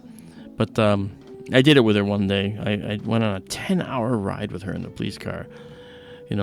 Boy, that was something else. That was really cool. Oh man, that must have took a lot of restraint. Yeah, she wanted to tase me, trying to Marianne's throw me in the back seat and handcuff me and just say, you don't move. But when Oumuamua was going on the backside of these stars, it was probably a round asteroid or somewhat round. It could have been oblate a little bit. And it would melt and then recoalesce on the other side. And because of the way the gravity was tugging on it, it would actually be made more and more and more spindle shape over time. And then it probably orbited a few times and then got ejected from its star system. And when that happened, and then it went on its long journey that took it here. So that explains why these asteroids look like spindles. They could look like spindles like that. Like this, it's 10 times longer than it is wide. So if it was like 700 feet long, it'd be only 70 feet wide. So that's a really odd looking rock. Very. Yeah. Anyway, so as you can see, it's moving quite a bit. So there it is earlier, and here it is just now. So it's moving quite a distance. It's starting to accelerate too. And right now it looks like it's moving with the stars as natural, looks like Earth rotation. But I bet you if you did it enough over time and actually put tracking on it, you would actually see it differentiate from the star background, the star field. Well, it is. I mean, the telescope shifts a little bit as it's guiding, so that corresponds to this motion. Okay, but if we... I said it'd be a little more predominant, when you see it. Okay. Moving independently from the stars behind it. Yeah, well, it's certainly... you can definitely see it now. Yeah, it's definitely moving. See, there's there, and then here's now. Definitely moving. And I actually put together... I don't stack them, but what I do is I make GIF files that show the motion throughout the sky of the comet. And I did that. I uploaded it to Facebook some time back for the first part of it when the comet was still intact, and you could see the ion tail, the blue tail that was sticking out behind the comet, away from the sun, pointing away from the sun. And then this is the coma that was there, but then the dust tail was kind of non-existent out there, but we had the coma that we could see the carbon atoms here.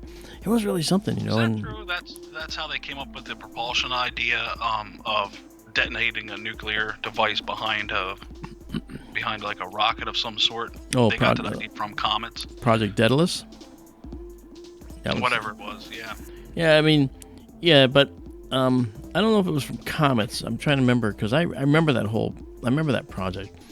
The idea. I just remember them thinking something had to cause these comets to start rocketing, and they were thinking about that's when a whole nuclear bomb behind the thing, and ride the wave pretty much, or accelerate with the wave. Yeah. Or something like that. Yeah. Well, yeah, because you're gonna end up with a radiation wave, and that has some mass associated with the particles that are being shot off from it. And that would strike a gigantic plate on the back of your spacecraft, and as long as that gigantic plate is strong enough to handle nuclear explosion after nuclear explosion. Yeah, no, right. Right. That's going to take a little bit of faith. Yeah, you think? Yeah, and that's it's actually going to be a problem, because what are you going to do is you're gonna so irradiate that plate that if it ever needed maintenance, everyone that has to go fix it's going to die. Yeah, no. Sticking up with an orange afro. Hey, look. What do you think of the solar sail idea? Well, that's actually kind of funny, because and I think you know this. I did a ABC special with an Avi Loeb from Harvard Observatory. He's an astronomer at Harvard, and I did a segment. He did a segment, and Doug Trumbull did a segment. We actually we talked about Oumuamua, and he thought that Oumuamua could be, and he wasn't saying it was. He was saying because of its nature, we can't deny that maybe it could be a solar sailor from a long, distant civilization that made it here. Because of the way its length was and everything. It was really something to see it, We never actually did see it. We it was something to see the data, because it indicated that this thing might have had a strange trajectory when it came through the solar system, but it turns out that its shape corresponded to an object that would take that trajectory. But really something, huh? I mean, it was just an amazing thing. It didn't follow exactly what the orbit it should have, but it did. It did based on its shape. Once we knew that. Giant interstellar space turd. Well, in a sense, wasn't it? Yeah. Yeah, I mean, it was a giant Mr. Hanky just coming into the solar system, and Yes. But that's right. That's right. White buffalo. Well, yeah. I mean, if we could see it, wouldn't that be something? That'd be just amazing. Because all the images you see of it are pretty much just theoretical, right? That's correct. What they think it looked like. Yeah, we don't have any true idea if even we're right. I mean, there is an idea that's floating out there that says, this thing could be a remnant of a long since dead civilization. It could be a solar sailor, like Avi said, maybe, and it could be, but we don't know for sure. We don't know for sure, and that's the part that just keeps me going in astronomy. The fact that we don't know for sure, I love this stuff. That's what most astronomers get into this field. It's not for the known, it's for the unknown. That's right. That's exactly right. That's exactly right. And, we're a curious species. We are ever so curious. Yep. I'm just looking here at things that I might want to visit, because we want to take some time and look at a few other things if we can. And is Andromeda up this time of year? Probably not. No, yeah, I think so. Yeah, but I do. I mean, the other night we did look at this right here. This is M82. I know that people in chat like this, and we're going to visit some other things too tonight. I want to try and look at Messier 13, the great cluster in Hercules, a beautiful collection of tens of thousands of stars. So we'll come back to the comet. I have its coordinates locked in, but you see this star right here? I'm going to tell this thing to go, and you'll watch the star go away. Boom. And we're on our way, and the telescope is moving. And to see it moving, you hear it moving, and it's making a sound like someone opening a candy bar. Yeah. Kinda. Yeah. Okay. Hey, Mark. Yes, sir? You ever have airheads? Oh, yes, I know what those are. They're really good. And they're sour, right? They're really tasty. They're sour, I think. That's Dubé. That's the N star in the Big Dipper right there. One of the pointer stars. And the telescope's lining up on that. And from there, it knows exactly where to go to find this galaxy we're looking for. So there it is right there, down here. Okay.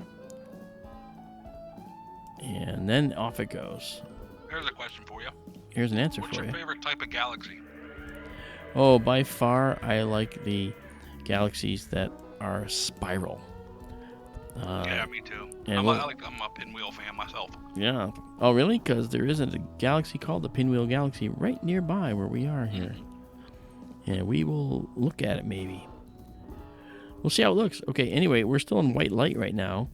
And I do believe that the telescope is settling in on the Cigar Galaxy, otherwise known as Messier 82. And so I will just do a test shot to make sure we got what we expect. And then from there, we will go check it out. All right, so we'll do 15 seconds at 10,000 right here. I think we should have enough time for a guide star to be picked up. And then after 15 seconds, we'll know. Sweet. Sweet seas. Oh, there it is. Oh, here it is. See now, this galaxy is really a stunner. Because when we look at this galaxy, one of the things you'll see is this beautiful red area in here. And that's an area of a tremendous amount of star formation that's going on. And that star formation is something that was probably kicked off by the other galaxy that it's near, which is Messier 81. This is Messier 82. It's like 12 million light years away.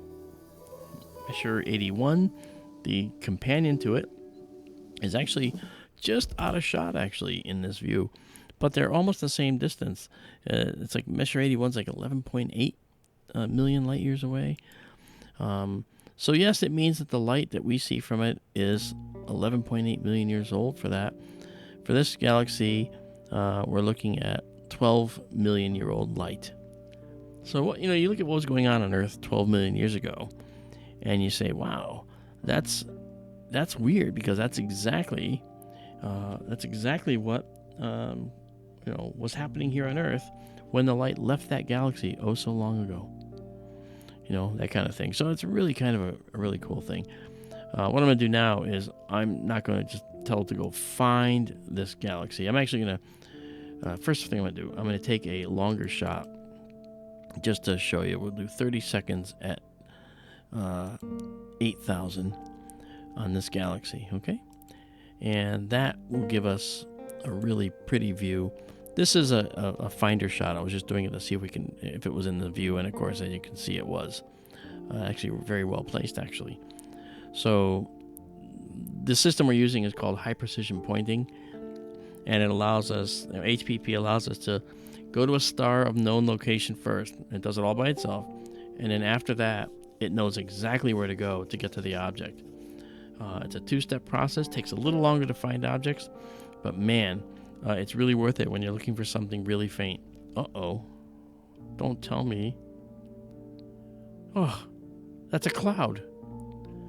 Okay, hang on. That's crappy. No! This is our all-sky cam. This happened to us yesterday, for crying out loud. Holy cow. Isn't that something? This is our all-sky, by the way, just so you know. It just changed. I can't believe, it was just beautifully clear. I don't know where this came from. If I had the all-sky up, I would have known this was coming. Man, we just got denied. I know, it was like, request denied. Hey, no problem. I was kind of wondering how you were clear out up there, because it was cloudy here, but... It was? Yeah. Yeah. Well, look, you know what? The most important thing was I was trying to get... what a bad shot. I was actually trying to get photos of the comet, and we got those. And those, we got our motion for tonight. We can actually see all that. You see where the comet's been and where it's coming to, really pretty. And we might be able to eke out another photo here. I know that when we look at the all-sky cam, we might... I'd be more worried about that upside-down house. I know, everything could fall up. Gravity. That's right. Anti-gravity. Oh, see what I did there? I do. That's right. Well, you recognize the house because you've been here. Yep. All right, we're gonna wait for one more. Just waiting for the truck to pull out of the driveway. Yeah. See if I can make away with the dough. Okay. Okay, we might be good now. I'm going to take another photo. We're going to go here and quickly grab a photo. See you later, Lynch. Lynch Gaming is leaving us? Yep. He said he sent you an email, so you better look at it or he will find you. Okay, I will. Thank you. Sorry, I've been redesigning my workshop, unfortunately, because we have to get new garage doors put on, and I had to remove a furnace today, a propane heater that's attached to the wall. Run gas lines. Oh, it's crazy. And we got to do this in time to get the new furnace put in. Oh, gotcha. You got a nice wood-burning stove in that place. I do. Keeps you toasty. Oh, yeah. We have a pellet stove at one end and a wood-burning stove at the other. Mm-hmm. Let's see if the 30-second shot comes through, man. I would really like to see it. You think they Oh, got it worked. 5G out there at the SkyTour West? Not sure. Okay. Okay. Look at that. I don't know. Isn't that beautiful? So that's M82. That's the Starburst Galaxy. And I'm not going to waste any time. I'll come back to it. I just want to see if we can get to M81 down here and try that. I want to show you M81 tonight and see what we got. Yes. Yes. Into the shots while we still have them. Yes, exactly. Then we're going to head down there now.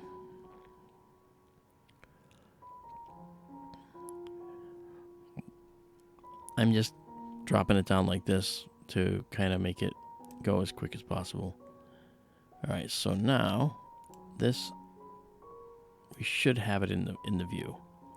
So let's try it real fast. 30-second shot, and we are not doing white light. I think we're doing the slightly broader narrowband filter. Broad narrowband filter. Yes. That's right. The broad narrowband filter is the one you want. Thank you, Lieutenant Worf. That wasn't Worf. That's Dumbledore. Or Jean-Luc Picard. My bad. Yes. Make it so, number one. It's like their love child. It's a little bit of both. Yeah. See, we're eking this Tim out. said do M83 or he'll find you. Ah, M83. Okay. Now, see, we're getting some clarity here and there. I'm not gonna give it up yet. Let's see what we got. Oh yeah, there's M81. Okay, and you can actually see the spiral arms pretty well here. Oh, yeah. Yes, sirree. Okay, let's do this again, but let's make it a. Let's make it. Oh, let's dare to go a minute, because this is where we get some. Let's do it on a fat band filter. This is we'll do this one, and then we'll do it with white light. That is pretty. Yeah. Yeah, I'm looking at the one on YouTube. Okay. Yeah, I know you are. I could tell. But see, you can see the spiral arms here, you know. And we're using a filter that's specifically tuned to seeing very faint details.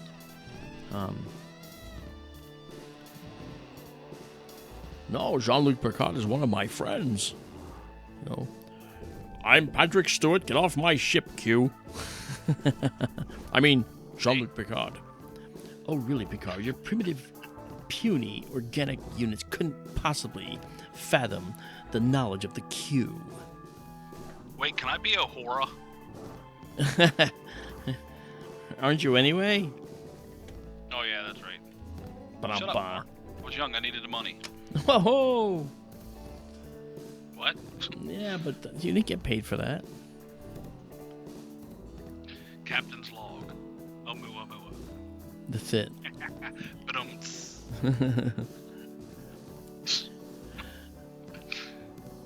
and it is pretty. Yeah, look at that. So you can see those arms, and you can actually see some of the. It's hard to see the definition in here, but when you stack, it just becomes really, really stunning. Let's see if I've got time to actually make a white light shot. So I may, but I'll have to focus, unfortunately. But let's try and just do it anyway. Galactic spectra not required. And now the white light shot, you'll see more stars. Okay. Oh, sorry, I'm still looking at YouTube. Yeah, okay. And we're gonna go back and look at these, right? Yeah. I'm just doing these quickly to try and just get the shots because I'm concerned about thems. Hey, look. That's actually pretty good. Let's take advantage of this. Don't trust it. Yeah. Take pictures, quick. I will. Oh, I will. Anybody else got any request? I will, we had Peter. M83 from, I Sorry, I forgot your name. I gotta look back. Oh, Tim. Tim said, do M83 or he'll take the scope off the mount and beat you with it. That would be an incredible feat of engineering. He's a strong guy. I imagine that's true. And hello to Starseed and Tara and Elliot and Tim and of course Dee Dee, the Benedict Arnold, and Lynch, and let me see, I'm going to list here. Karen, of course, is still around with us, and Papa Tom, and Justin T, and I'm just Richie Jr. and Rockstar. Am I forgetting anybody? If you haven't said anything in a while, you might not be on the list. It won't be on the list, yeah.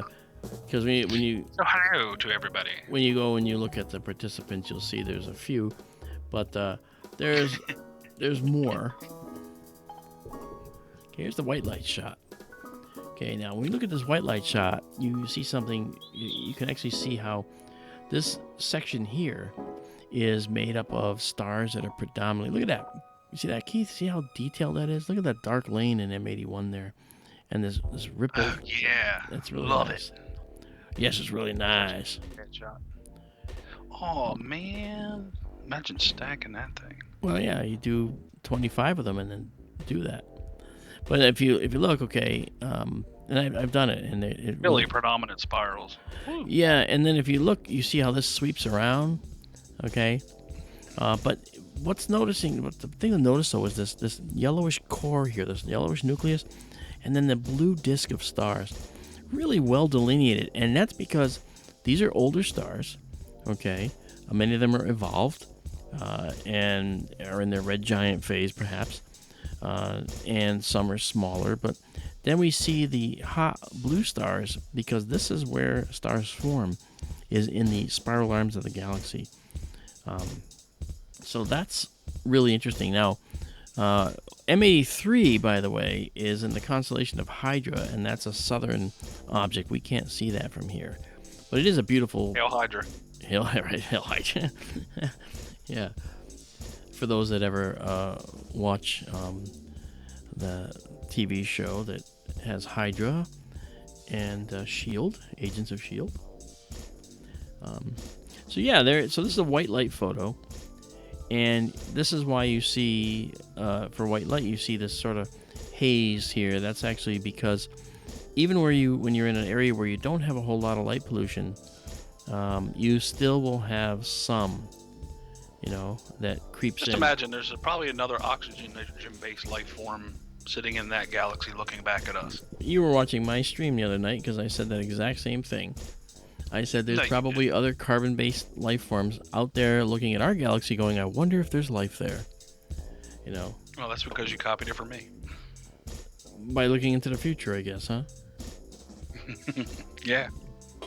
Nah, exactly. Not a problem. I mean, yeah, but just think about that. Copyright claim, I'm claiming your video right now. Oh, yeah. So we're going to come back to that. So that's at 6,400. That's actually kind of slow. Let's go to 10,000. Oh, no, heck. Let's just go to 12,800 and take that picture, and let's go see if we're going to actually be able to... Let's go to 25,000. Oh, we could, actually. Warp 9. Take us out. You ever notice in the later Star Trek episodes they were able to do Warp 13? You mean the original series, or... Because they actually... I think they did it in the Next Generation. Yeah. Warp 13. During the ending, season 7-ish. Yeah, I'm a Trekkie. Yeah. I don't know why they didn't just avoid the 13 entirely, because that's bad luck. Wasn't the point in Warp 9 that you couldn't go to 10 because Warp 10 was basically the universe, passing through, simultaneous, space and time? There was something to do with a time continuum that they couldn't go to Warp 10. Oh. Yeah, I don't know. But all of a sudden they're allowed to go to 13. I call shenanigans. Shenanigans. That's funny. Wow. Okay, so here you see now this... Blame Riker. Look at this. Okay, here's something to look at. See this line of stuff right here. If you see me, if I move it, you'll actually see it better. Okay, this line right here, this beautiful galaxy arm with all this star formation going on in it. You can't miss it. And then you've got these things here. Some of these objects here, these really small, tiny pinpoints that are in here, these are stars in our galaxy here, okay? And then we're looking, several, 11.8 million light years beyond to see here. This star's in our galaxy, I think. But some of those fainter objects here that are in here, those are large clusters of stars in this galaxy. Okay, like here and here. These things, these are all in that galaxy, clusters of stars in that galaxy, maybe globular clusters. And we're seeing them all here. And then we got this, like I said, this beautiful arm of star formation going on there. Really just pretty as heck, So now I'm spoiled, and I'm going to take another photo, and we're going to do it from the broader narrowband. I won't take the... You rebel. Yes, rebel without a cause. So now I'm going to go... You're the rebel without a cause? I'm a rebel without a clue. Hey now. Bum. Ah! Another Howard Stern fan over there. Hey now. Yeah, right. Baba Booey. Remember that? Well, I do have, 18 hours out of a day to look at the wall. So, Yep. And plus, Sirius is free for the next 3 months. So anybody that doesn't know that, Sirius XM Radio is free for 3 months. You Awesome. can get it. You can listen on your computer, your phone, whatever. Yeah. You don't have to have a membership, and it's a simple click to play. You don't have to sign up with an email or anything like that. Nice. So just so you know, if you need something to listen to during the day or night or whatever, there you go. Free XM Sirius Radio. 3 months. Well, while you're talking about Sirius, I want to say hello to Monica Swan, who just joined us. And she is from Texas. Hi, Monica. You know Welcome what? to SkyTour We ought to start LiveStream. our own satellite radio company and call it Canis Majoris. Are you serious? Absolutely. Okay, look at that. Look at that. Now you see how the definition... Okay, now you're just showing off. No, look at the definition, though. I mean, look at these beautiful hot stars up there. You can see that beautiful look. Now, the color, this is not true color because we're looking at it with this filter. But look at how beautiful this is. And you can actually see some beautiful little spots that might be the globular clusters in this galaxy. You can see subtleties in the spiral arms. This is gorgeous, man. This is gorgeous. I just think it's really nice. What can I tell you? And I think, do we still have Sky? Yeah, what? Oh, yeah, check the clouds. I want to see if we still have Sky. I would check the Sky, but it looks like... Oh, you broke it. yeah, it looks like our remote connection has just done a little bit of a... broke SkyTour. It's done a little bit of a dipstick, but I think we're back. Okay. Oh, there we go. Now you're just drawing on the screen. Yeah, that's the thing that I didn't want to see. Yeah, this happened, and I've actually talked to them about this. I don't like it. What are you drawing, a football play? No, I'm not doing a Madden. Okay. Okay. Don't worry. I want a telestrator. Oh, you Hey, do? You gotta send me some so I can use a telestrator like you just did. You want a telestrator? Yeah, like to be able to draw on top of the picture as we're broadcasting. That'd be great. Wow. Oh no, that's just your mouse. Never mind. I couldn't see it because Oh. now I see it on. Well, I mean, if you want a telestrator, then we can just do a telestration there. We can do this stuff. See? I think there is a. Yeah, that's what I mean. I thought there was a plug-in. Yeah, for it. see? Hi. Yeah. Well, that's just immature, Mark. Oh, really? Get serious. No, You're an okay. astronomer, for God's sake. Yeah, no, that was this particular remote system for using. Elliot said it was the Cursor Nebula. Well, it was just a cursory attempt myself here, dude. But hey, look, I thought this telestrator was actually the selling point for me for this particular application to do the broadcast from the observatory, and they're working with me to figure out why I get that weird set of arrows, and I have to close it down and restart it. And if I just had said nothing and just closed it and restarted it, you wouldn't have known. But I'm transparent. I don't hide anything like that. No reason to. It was NASA. Yeah, right. They don't like you looking at this kind of stuff. Okay, I think we've got another possibility here. I'm gonna go and try doing something. Those clouds didn't look good. No, they didn't. But I'm gonna do a 25,600 for a minute. Oh, that's dangerous. I'm doing it. You're gonna do 25,600 at a minute. And do 25,002. I can't. Oh, cheap equipment. We're looking right here, so we have we're right out here, so we might squeeze this one out. Don't make a joke about that.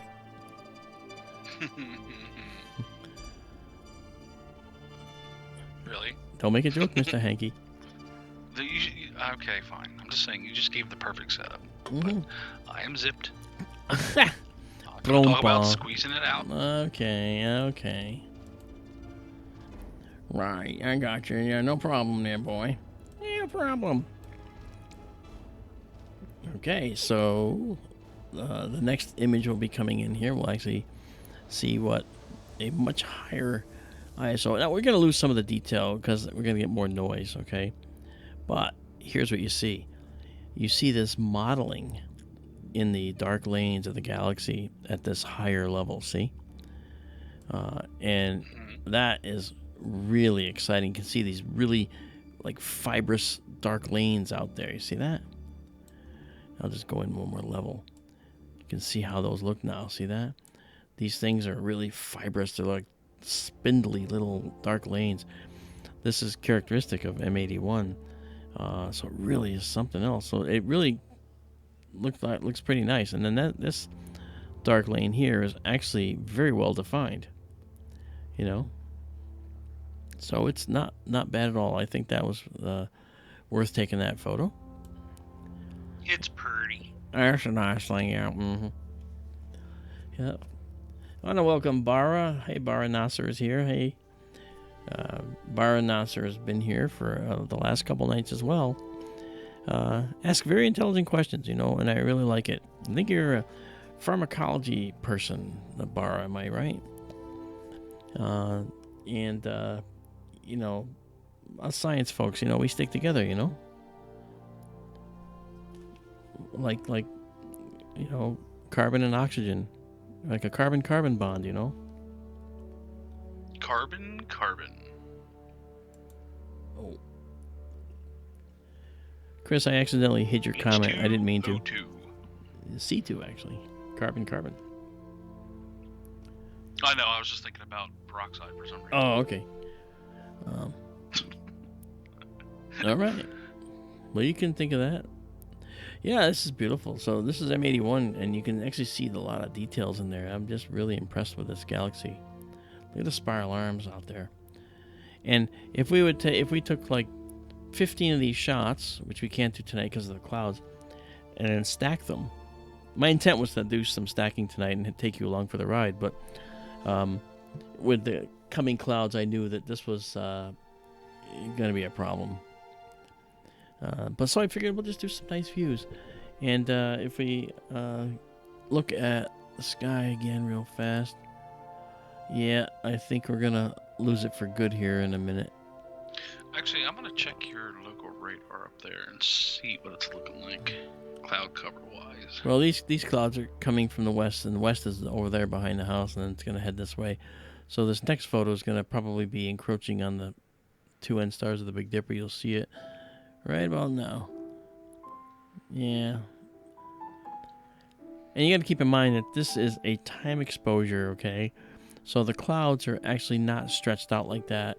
This is a 45-second exposure, so they're probably more discrete, and they could actually just be round cumulus clouds that are not the nighttime version that don't go away.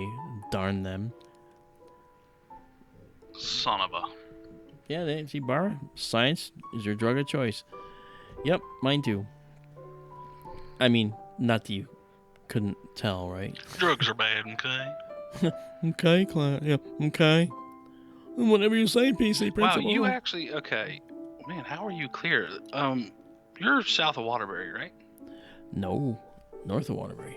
Oh, you're north of Waterbury. Yeah. South of Bristol. No, west of Bristol. Really? Wow. Mm-hmm. Yes.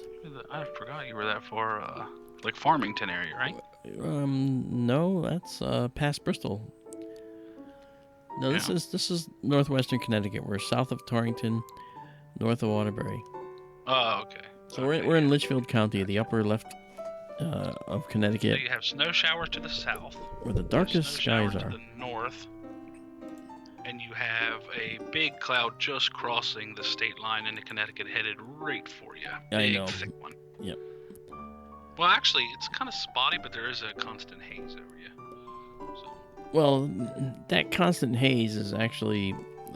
that could actually just be a product of the radar backscatter, too, you know? Very true. So take as many pictures as we can get. Yeah, well, I think we're done, see, because we don't have...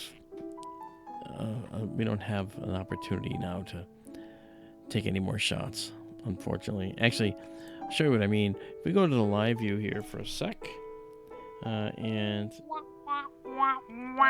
Okay, here's a live view. Oh, well, hello. That is correct. It's nighttime. That's right. There we go. We go to the live view, and now if I go into the... See you later, Papa Tom. Oh, see you, Papa Have a good Tom. night, my friend. Thanks for coming out and hanging with us, man. All right, so now you see in the live view, you see these two stars. I don't know if you can see those yet. They're going in and out because they're... Oh, and I'm seeing red creeping in too. Yeah, no, that's actually that is actually amplifier noise in the camera. Oh, okay. But you see this star right there? Okay, you'll watch at times that star will be somewhat bright and then it'll kind of disappear. But you can see that the haze is kind of, the clouds are actually crossing. So look, now that star is showing up. Okay, that star is there, and then it comes and goes because of the clouds that are passing over it. So if we took a photo right now, it would just be a haze. What we need is a cloud buster. Ooh, a cloud dispersal cannon. That's right, cloud buster, remember? Yeah, but let's just make like a big air cannon that faces upward. And anytime we need it, we just hit a button and it just blows like a whopping amount of PSI air up towards the cloud. Can you imagine that? All of a sudden, your plane is flying. We don't expect turbulence. What the? All of a sudden, the plane's sideways or upside down. Whoa, what was that? Mark's looking at the stars again. That's right. We can't fly over Terryville. Yeah, just make a big no-fly zone over Terryville. Yeah, that's right. Yeah, go around. Why can't we fly over Terryville? Well, there's some jerk with a big air cannon. Try it and see. Oh, I don't believe it for a minute. Right? Yeah. Too much temptation. Yeah. So this was Turn it sideways. The neighbors that make you mad blow their house over. That's right. NEM. No, not NEM. It's I'm gonna huff and I'm puffing. I'll blow your house down. Yeah, right. Boom. Yeah. Boom. And there's Venus for tonight that we took. Let's just bring it down. Launching the air cannon in 5, 4, 3, 2. Oh, button's not working.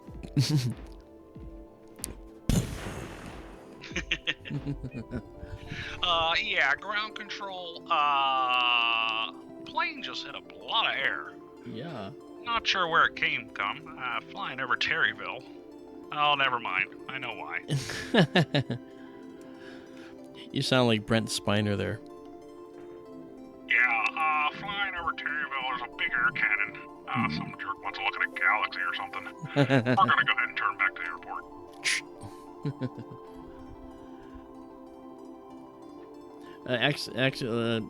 Actually, no, we haven't seen Swan yet. We're thinking of it, but it's not in our sky yet. When it reaches our sky, we will. And Monica Swan is a flight attendant. At least that's what she says. It could be true. And Monica, just for the record, I fly an awful lot, so I do talks all over the place, and I certainly am very kind to the flight attendants. I've actually been on planes where I have been the only passenger on the plane, and the flight attendants and I just hang out, talk, and we have a really good time. Last time I did that, I taught them how to take photos of the beautiful sunrise over the clouds that was coming up. It was on a shuttle to Philadelphia, Keith, from Hartford. And good night to Karen. Karen Belmont. Be safe. We'll see you later. Good night. And you take care of yourself and do not buy an air cannon. Yes, never set off an air cannon into your mouth because your cheeks will pop. Like a balloon. Yeah, this guy's got the air cannon out again. We're going to go ahead and return. Yeah, right. Okay, but as long as he's not stuffing pumpkins down there to fire them out, well, then just let him fire his blanks, okay? And good night to Stacy. Stacy Johnson, I didn't even see you were here. Thank you so much for coming, man. I really appreciate it. I would have said hi to you earlier had I known you were here. My apologies. I always make it a point to say hello to every single person that comes out here. I mean, we're actually at 57 people watching right now. So this is Venus that we saw earlier, and then we actually took some photos of the comet. This is in white light earlier. So let me just put it up here. Okay, that's white light we took of the comet. And then we had to get the dome out of the way, and then we actually ended up taking this picture, actually a little better, this one. And you can see a little star down here right by the bottom of the comet. And if we actually, if we were to actually point that out, I mean, we're talking about this star right here. Okay, we're just to the upper left of that. Okay, that orange dot. And later on, as we went later on into the evening, we actually saw that the comet was moving relative to that star, which is right there now, right? And the comet's moved a little, all right, and then moved a little more. So from earlier in the night, it was here to the above and to the left of the star. Then later on, it was to the right and now over the star. So you can see the path it's moving, which is what I told you it was going to do during the night. It was going to be heading that way. So it really did come out and come out for us. It did a really nice job, And then we did Measure 82. We did another shot of it, which you could see the beautiful star-forming regions here. That the galaxy has this beautiful, massive stellar nurseries, which make the Orion Nebula look like an infant. Okay, and the Orion Nebula is like 25 light years across, and these are thousands of light years across. So that's huge, And then this blue area is a hot young star formation. And M82 here, and this other one that we looked at here, M81, this is the white light shot of M81. This galaxy in the sky is right next to this one. It's just out of shot, and in the other telescope I could put one at one side and one at the other, and you could just see it because it was a slightly wider angle. This one is just out of shot, so I just center it up. It looks like somebody shot something through the middle. Oh, in this one? Yeah, actually, when you look at this one, you can actually see all these dark lanes, not characteristic for galaxies as we understand it. Now, what happened was, when this galaxy, all right, actually I'll just do a similar light. When this galaxy and this galaxy interacted with each other, this galaxy took the brunt of the changes and actually had the worst things happen to it, okay? But when it passed by this one in space, this one actually had affected M82. M81 affected M82 so much that it started this starburst formation here, this nebula, probably born out of movements that were induced on this smaller galaxy because of its proximity to M81, it started this spate of star formation, and so that's why we see it like this. So you're telling me it wasn't a beam weapon or anything like that? No, it was. I'm just telling people this to make them, feel better at night. Exactly. I knew that was coming. I know him, guys. I know Keith, and I had to give him the opportunity to play with the beam sound. So Oh, I got more of that. Oh, I know you do. Yeah. Hey, I mean, that's okay. It makes the stream fun. Yeah. And I keep talking about these young hot stars. Yes.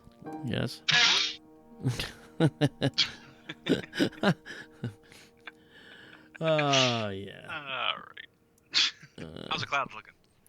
So I'm going to check right now. We're going to see if it's bad or not. Yeah.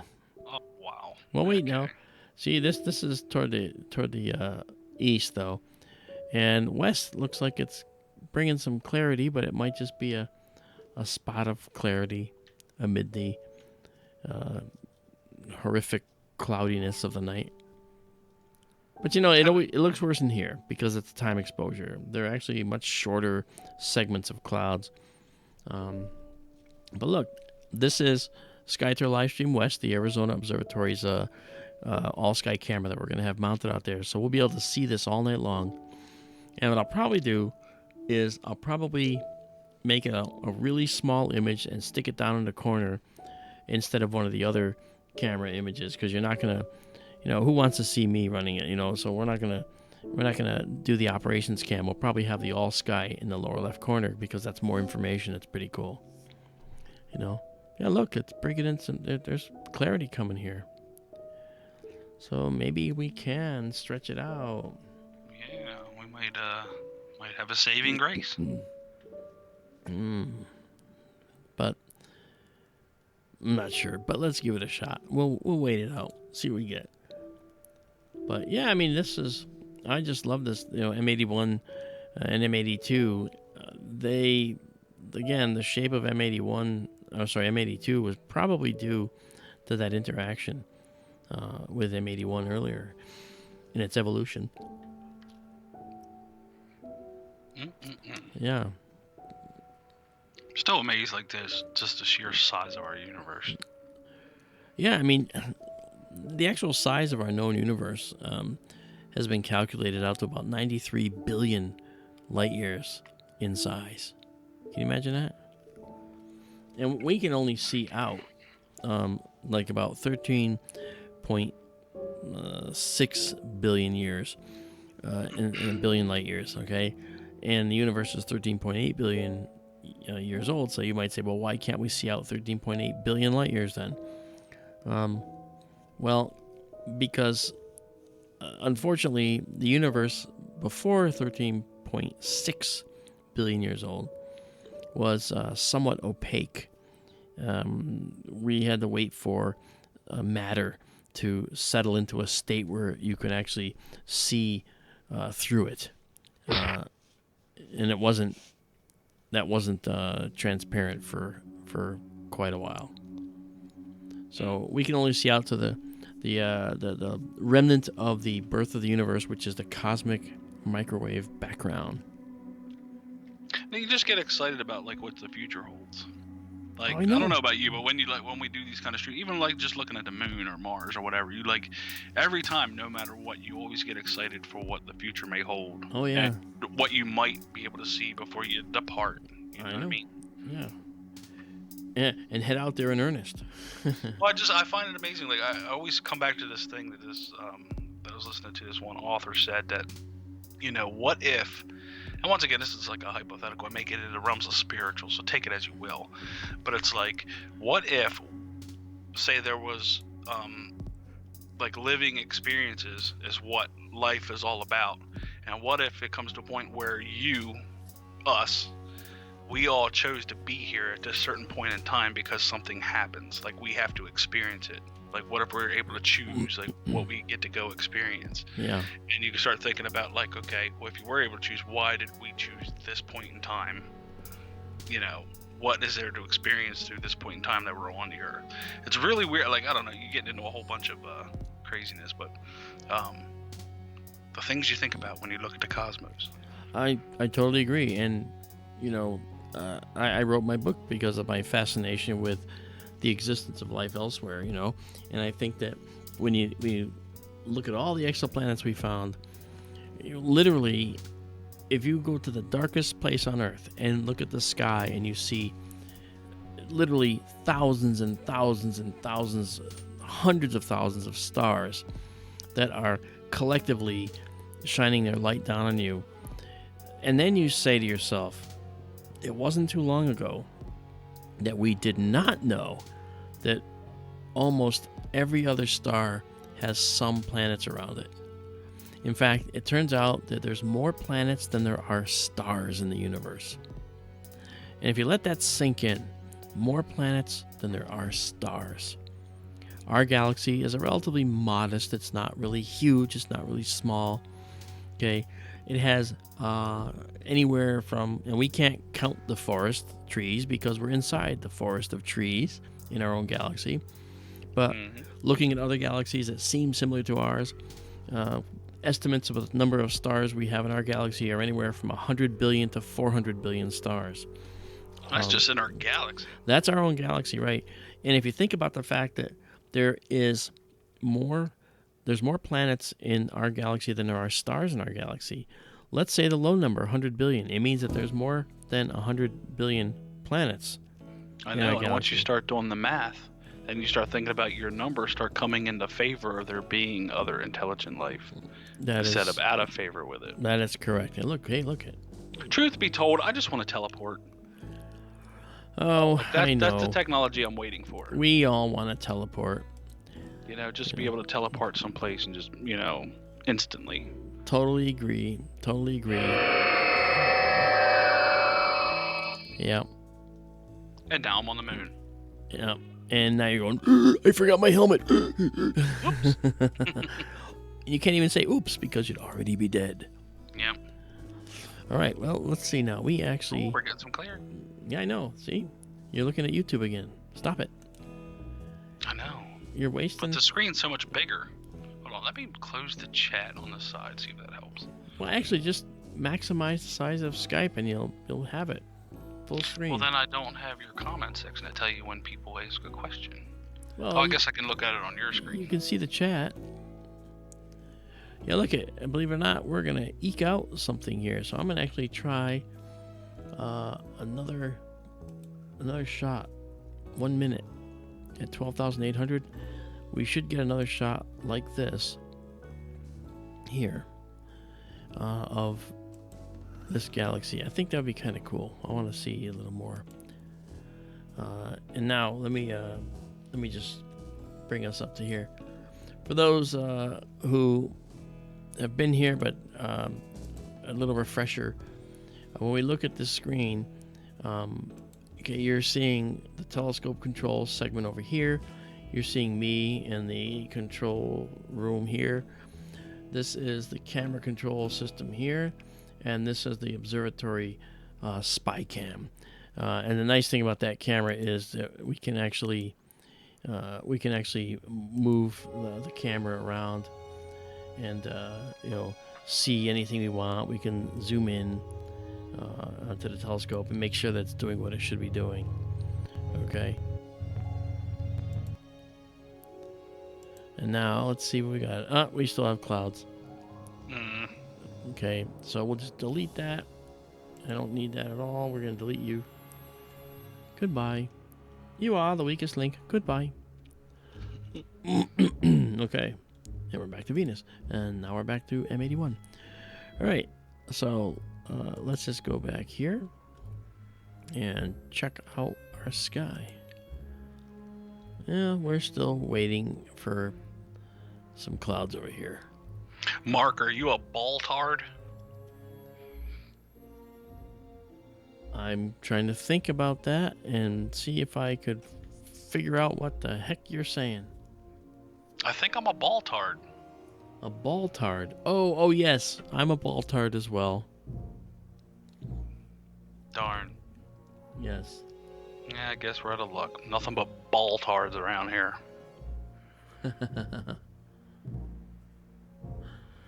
Yeah, I think James is being sarcastic, actually. Yeah, he's a ball tart as well, if I don't miss my guess. Hey, Lightning Rod, how's it going? Andy Morrow, good to see you here. And, of course, James Doherty. Thanks for coming by. Amal, I see you here. You've been here a while, actually. Not Ronald. And Ronald is here as well. Mr. Ronald is here. Right. The name of his radio station sounds like a screeching car. Well, or that. Right. Yep. So how are you, Ronald? You can just answer in the chat and say, I am fine, thank you, or whatever you wish to say. Durka Durka.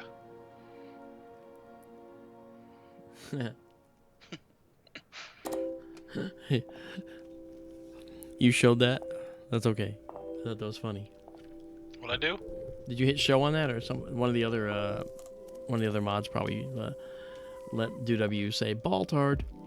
Oh yeah, I was gonna say because I was. Do you want me to moderate too? Jeez, with Dee Dee around, I can't even get to it quick enough. I already announced to everybody that she's a sniper. If you say anything that's that shouldn't happen, she's gonna just let you have it. Yeah. Yep.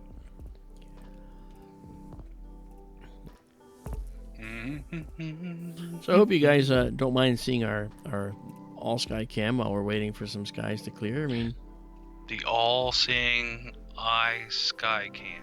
Right, the all-seeing sky cam. You NASA shill. Excellent, Do. I hope you feel better. I know that you're saying you have some issues. Hope you can get some sleep, man.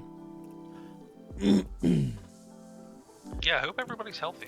Yeah.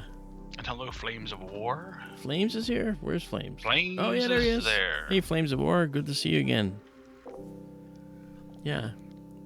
So we actually... Richie Jr. is typing a bunch of numbers. Yes? Mm-hmm. Okay. 8,018? Dollar bill, y'all. Yeah. I'm not sure what 8,118 is.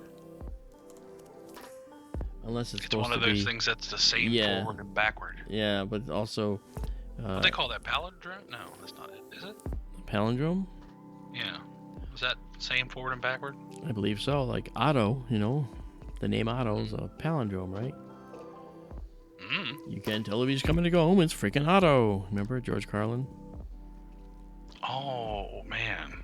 Coffee sounds like a good idea. Yeah. And Tara D? Thanks, Tara. Tara edited my book. I think I mentioned that to you before. Yes, you did. Yep. Yeah, we're getting more clouds, that just show up out of nowhere. I don't know. They look to be they might be scooting if they're moving towards the house. No, they're moving away from the house. They're they're coming from behind the house. That's the west. Gotcha. West is at top. I mean, I could rotate it around so the house is right side up, but then the observatory will be upside down and the telescope will fall out. Yeah. Always when we talk about people who don't believe that Earth is a sphere, one of the problems that they always inevitably come to is they say, if Earth was a sphere, then the water would fall off. And to prove it, they say, if Earth is a rotating ball, look what happens when I put water on this ball, beach ball basically, and spin it really fast. The water flies off. And it's like, wow. The whole concept of gravity just never got into there. They never figured it out. Oh no, I don't even bother anymore. You know what I mean? It's once they start to missing gravity and it's not worth it. You know what I mean? Yeah. And it comes back to what I've always said is basically your lack of knowledge about the science is an evidence against it. Yeah. So that's right. And the fact of the matter is we've talked about this many times. Both Keith and I. And other people, the problem that we have in this country right now is that the school systems don't put the right emphasis on science, and so I can't really blame some of the people that don't know. I can. the science that. Well, no, because some of them are truly innocent about it, and and I don't fault them for asking questions. Yeah, but you can tell the innocent ones. Oh yeah, of course. Compared to the ones that are just trying to, get a rise out of you. Right. Some people take it as their mission to be the anti establishment mechanism for a certain subject matter. You get some of those that are like, is that what science says, huh? Well, I'm going to believe the exact opposite. Just to spite you. Yeah. Oh. Hey, I mean, to each their own, I guess. I mean, hey. Yeah. We're waiting for this. It just like seems to come over here. It's almost like these clouds seem to stay there, but the I don't know. It seems weird. It's the airplanes fighting back. Yeah. They're blowing chemtrails all over your viewing. Oh, don't even go there with chemtrails. Chemtrails is actually more believable for some reasons that I can talk to you about than the whole flat Earth crap. Well, I'm just telling you right now that 5G causes chemtrails. I see. Heard it here first, folks. 5G causes chemtrails. Well,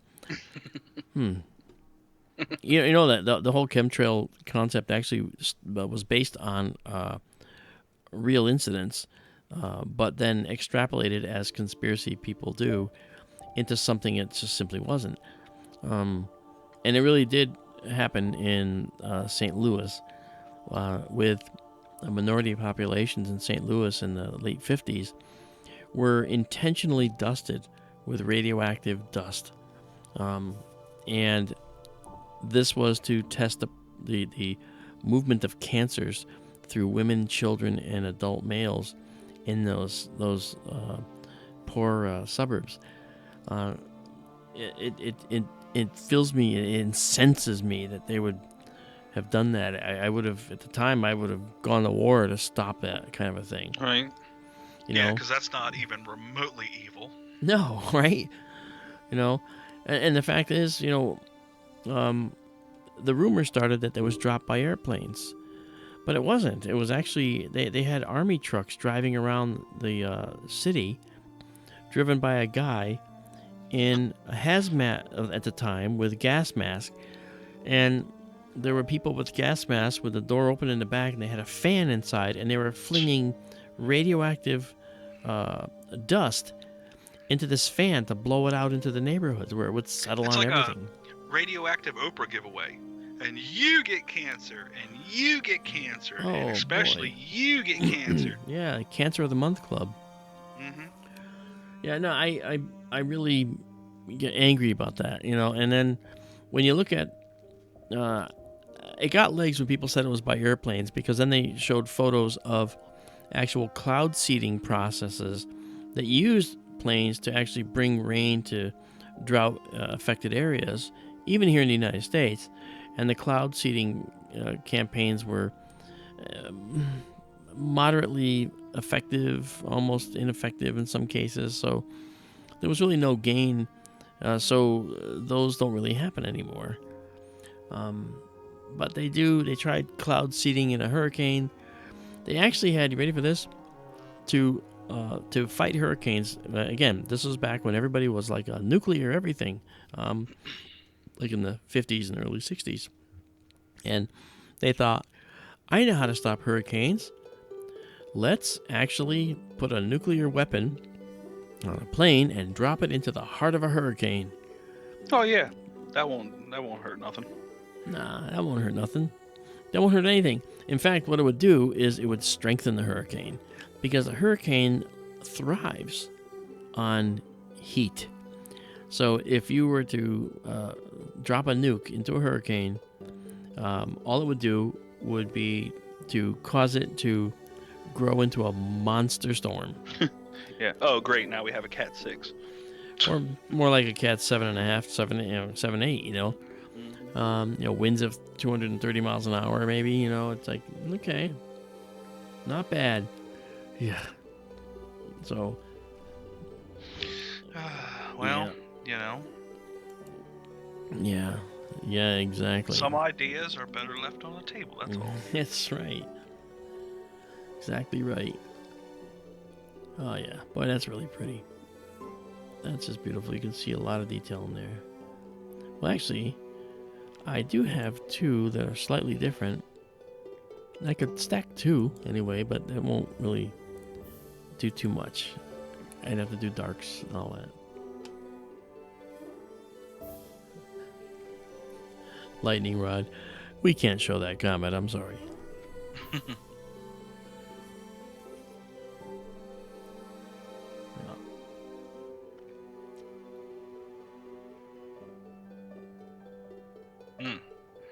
It's a nice picture. Are you on YouTube? I'm watching the YouTube. You're on YouTube again. Okay, well, if you want to just be behind, go ahead. But I'm trying to give well, you. I see it come up in yours, but then it comes across the YouTube. I'm just trying to give you a chance to see things live. Right.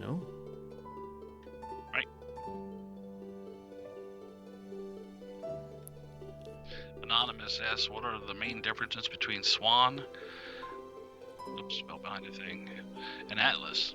Size, brightness, closest point to the Earth. Well, I'm not sure of Swan's orbital elements yet, but when I learn, I will actually go through that and tell you. But I do know that Swan right now is probably a cohesive nucleus, and Atlas is breaking apart. I mentioned it before, but just to reiterate, if we actually take a look at Comet Atlas, we can see that it's got a long nucleus now. Comets don't generally have a long nucleus. They have what looks like a roundish ball at the front, and then the tail starts immediately. This is a distended nucleus. It's been extended by something, and that something seems to be the breakup of the comet. Yeah, and we saw that a week ago and called it, and then it turned out, or more than that, like a week and a half ago, and called it. And Daryl was here. He actually was in the chat, and we thought we saw that the objects were breaking up in the nucleus, and they were briefly very bright, and then they went away just a little while later. So clearly, it might have been the moment that we might have caught the moment that it actually fractured. And that's what's wonderful about doing this with SkyTour LiveStream. We're watching something happen live, and so anything can happen, just like with the lunar eclipse, right? We caught the meteor hitting the moon, and that's something that you just don't expect, but can happen. So it's actually pretty neat. White buffalo. White buffalo, that's right. It was the white buffalo moment for us. You got it. Yep. Indeed. Yep. Your music is scaring me. Yes, it's scaring everybody. I'm waiting for something to pop up on screen. Well, I mean, like that. Okay. Yeah. Wow. That's our solar system. You're running a lot of programs. I'm running a number of things. Yeah, I'm trying to give people the full view, and I think it's a very good thing to actually be able to show people what's going on in our solar system. See, there's Y4. I mean, the screen is slowly rotating. And for people that are wondering if, the comet's ever going to come close to the Earth, I just want to show you. This is Comet Atlas Y4, okay? And it's going to go around the sun. And if you notice where it's going to go through, okay, here it is. It's going to go through that side, and you'll see that this is the orbit here. It actually goes in there at just over half the distance of Mercury from the sun. So it's going to be quite close, and it's already breaking apart because of probably turbulence and outgassing going on inside the comet as it's getting heated up by the sun. So I'm not sure what's going to survive, if anything. It might actually evaporate. It could actually evaporate before it even gets to the sun. But we'll see. We'll see. You know, and this is very close, you know, comparatively, when you compare it to, say, some of the other comets. Like, here's a cometary orbit. This one here is this, let me find the comet. That is Comet OI-812. No, is it? That's good. No, this is, okay, Pan-STARRS is out here. Okay, and then Y1 Atlas is out here. And you'll see that these comets don't ever get closer to the sun than Mercury. They're actually farther out, you know, and they pass in such a way that their orbits could eventually, you know, like some of the stars, like some of the orbits, like this one here, and there's Comet Swan there, okay, but it's still down in the southern sky. It needs to come up higher for us to see it. We see things up here. This is the southern sky right now.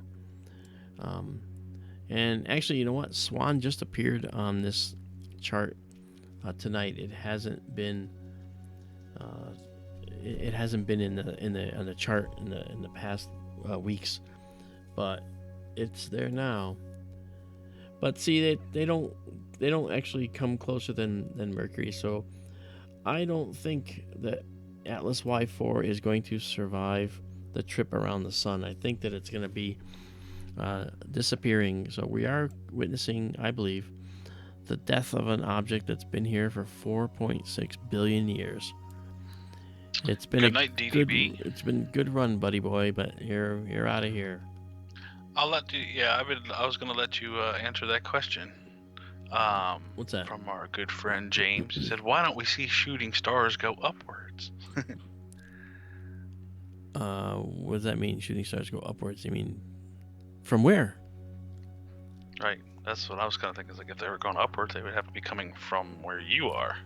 From But Earth, I think, I think it's a whole perception thing. If you're standing on the Earth, they can be going upward, but to you, it would just look like they were going a direction. Yeah, I mean, they all strike the Earth. So, if you were standing underneath the radiant or the source location in the atmosphere where the meteors were hitting, like say it was right over your head, then you could see them. You could see them going in a number of directions. For instance, let's use this as an example.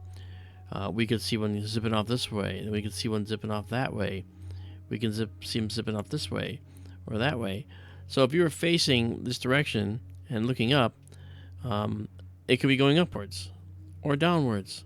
Or if you're spinning the other way, then that would be upwards, and this would be downwards. Or if it's here, I mean, they can come in from all different angles. And getting the 3D perception correct is very difficult. Very difficult. You know? Yeah. Yeah. And you got to figure, for the most times with meteors, we're moving through the meteors, not the other way around. That is exactly right. And Earth is just attracting them to the upper atmosphere where they burn up. And here's another thing for you, all of you listening tonight. When meteors strike the Earth's atmosphere, do you know how big they are typically? The ones you see that are those quick flashes? They're usually no bigger than a grain of sand. Ah, darn, I was close. I said a Volkswagen. A Volkswagen Scirocco, right? Or something like that. Scirocco. Yeah, no, they're actually they're actually the size of a grain of sand typically. And you might say, well, how do you see them? How are they so bright? Well, what you're seeing is how much energy is actually inside of a very tightly bonded element, you know, like silicon, if it's a piece of sand, or the rock material. Richie Jr. in chat. Are you high? I've been trying to figure out these posts that you've been making. Oh, those little things he's making? Back. Yeah, no, he says it was numbers, yeah, and now it's Fireball. Separating words. Dun, dun, dun, dun, dun. I'm getting that stuck in your head now. Good dun, stuff. Dun, dun. Like, what am I supposed to get out of this? Am I missing something? Anybody? I don't know. You know, but Are it's you okay. an alien? Well, I I'm just I was I was just trying to figure it out. I just had to say something. Okay. James Doherty, that's actually a very good question. He's not high. No, but James Doherty's not talking about that. James Doherty's talking about drilling a hole through the earth and two people jump in from opposite sides. They could meet in the middle, but they'd really be moving quite fast by the time they got there. They'd melt. Well, let's suppose we could make it a vacuum tube and they could wear some spacesuits. At the speed they would go, yes, they would go.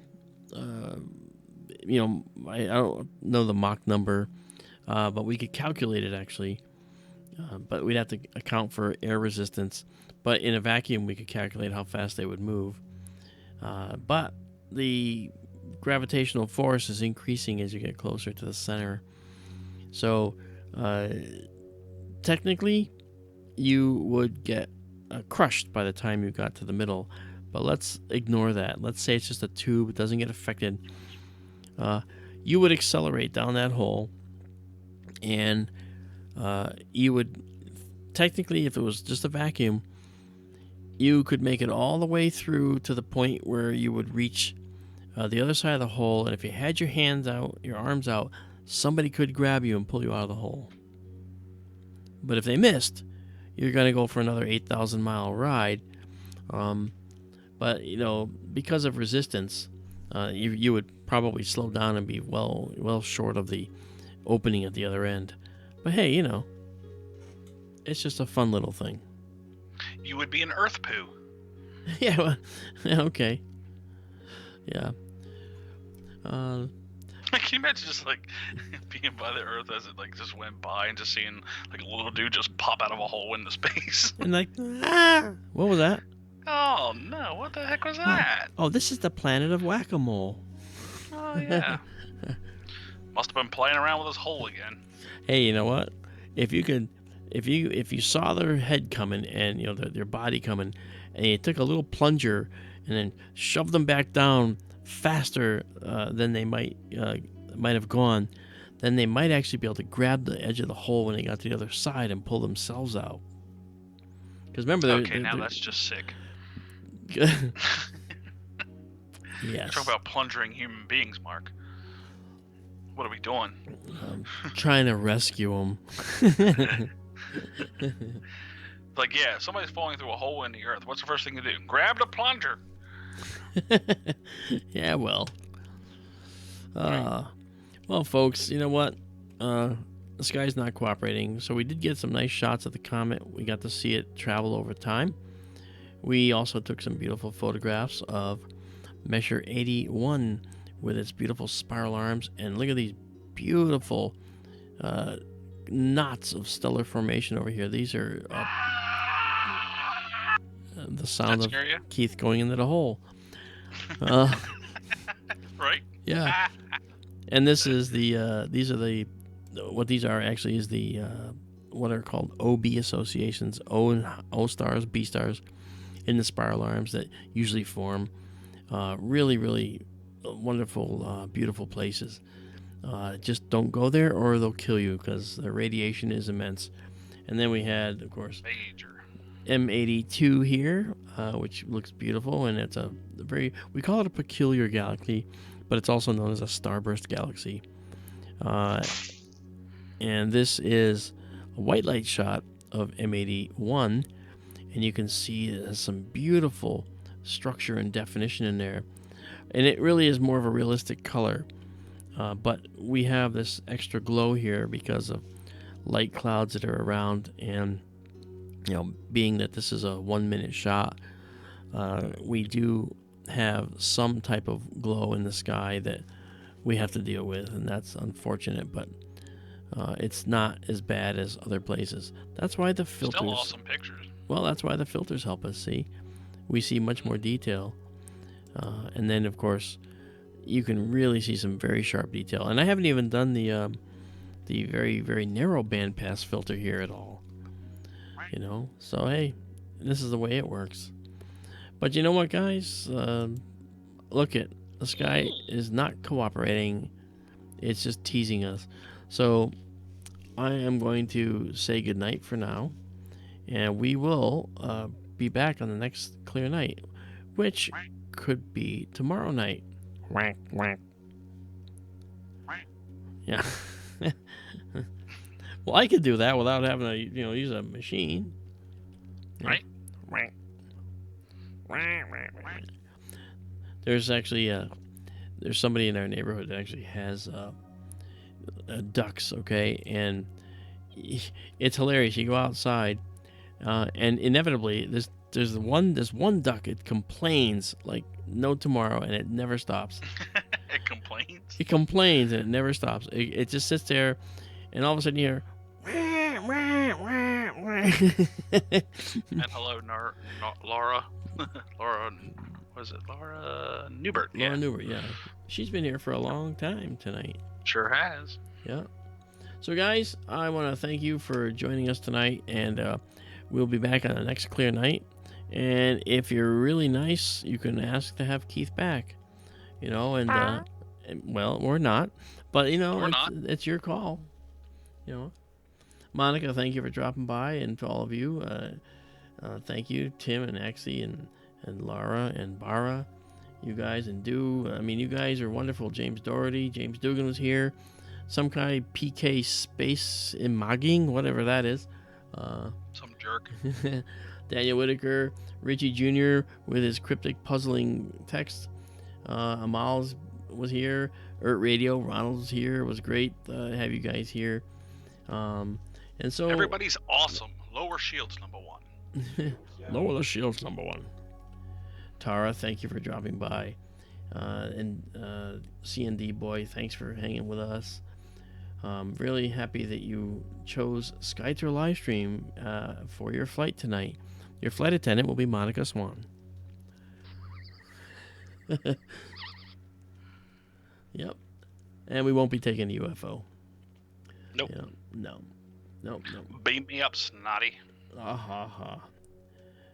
Yep. And Vicious Migo, you had a question hours ago, and yes, the comet has broken up already, and it's starting to, the particles are starting to separate a little bit more, and we might be able to see them again. We had one night where we could actually see them quite nicely. So do come back, and we'll view it again. All right, so you guys have a good night. Keith and I are going bye-bye, and I'll leave you with the galactic view here for just a couple more minutes, and then we will close up shop. So we'll see you later. Bye-bye, everybody. Eee. Exactly.